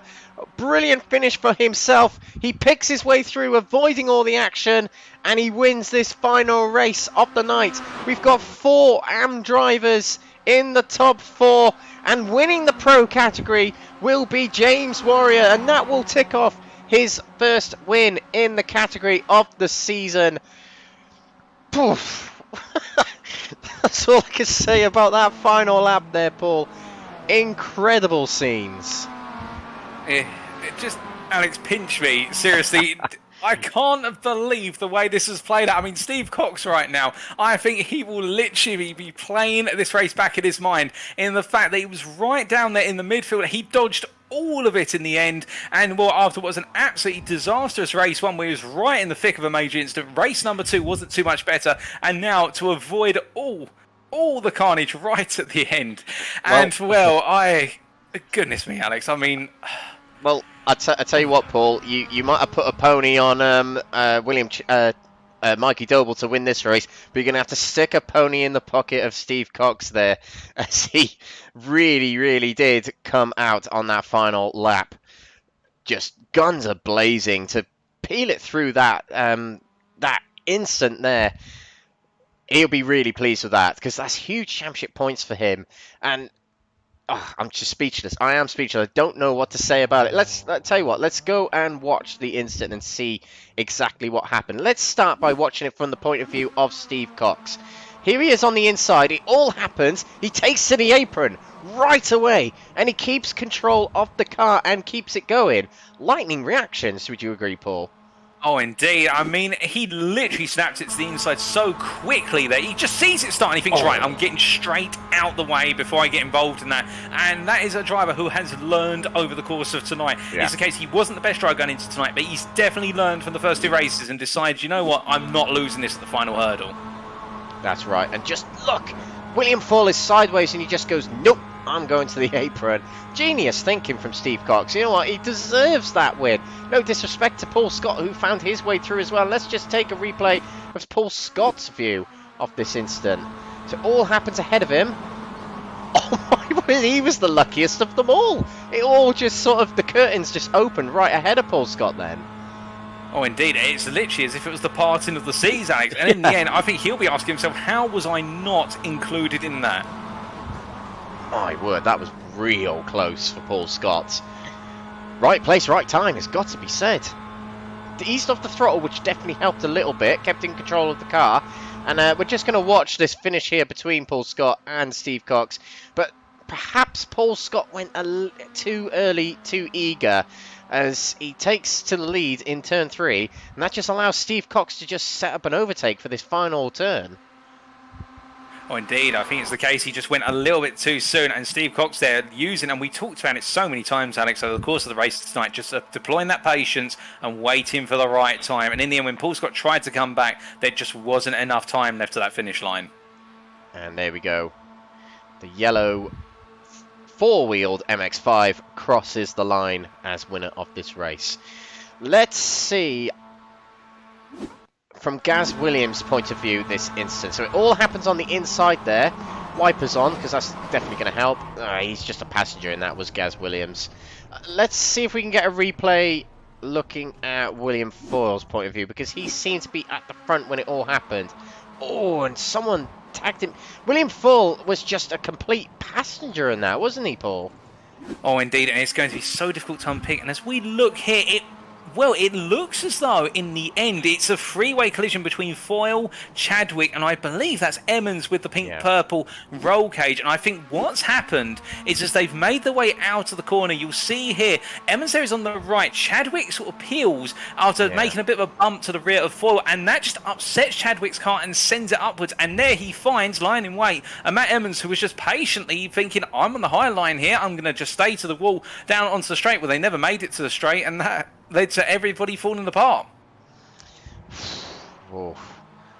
It could be a season-defining moment in that race. I don't know what it's cost to many drivers. If we look at the notable championship protagonists, we've got Mikey Doble, who did end up involved in that. He finished 5th in category, depending on what category Gaz Williams has, of course. But 14th overall, and yeah, he ended up worse for wear from that one, did Mikey Doble. William Chadwick ended up finishing in 9th position. He escaped out to the pits. Who else have we got? Sam Smith didn't even start the race, but Lee Horne still managed to finish 8th in category, limping it home there as drivers peel past him. But it remains to be seen what this race tonight, as a whole, has done to the championship pool. It could really shake things up for this final round, which has double points on offer. Oh, indeed. And on top of that, Alex, I mean, you think we've only seen the provisional results of each race here tonight. I'm sure the stewards have literally got the weekend now fully booked in order to be able to dissect everything that's happened. And well, I wouldn't want to be one of them, because right now there's a lot of decisions that are going to be made, and those could even factor in more into those championship standings. Absolutely. And as we tail off towards the end of the night here, these are the results of the final race of the night. Steve Cox takes his one and only win of the season so far in the AM category. And he said in the comments his mum will be proud. I'm sure she will be, Steve. Absolutely. And it is a AM category top 4 as Paul Scott just misses out on that win by just over quarter of a tenth. 3rd place, Jamie Nicholson in the 002 car, and 4th place to Joseph Hewson. A good night for him, as he's had a good result in race 1 as well. James Warrior takes the pro category win, and his first win in the category of the season. Bravo to him indeed. William Foyle, who was leading that right until the incident happened, but he comes through in 6th place in the end.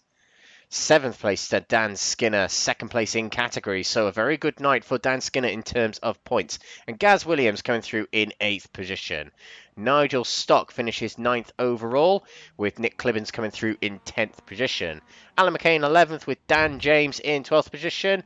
Lee Horne finishing off in the 13th position. Mikey Doble 14th in the end. His luck kind of run out in this race, but he gets a good haul of points tonight. John Higgins Jr. finishes in 15th position, with Chris Staines 16th.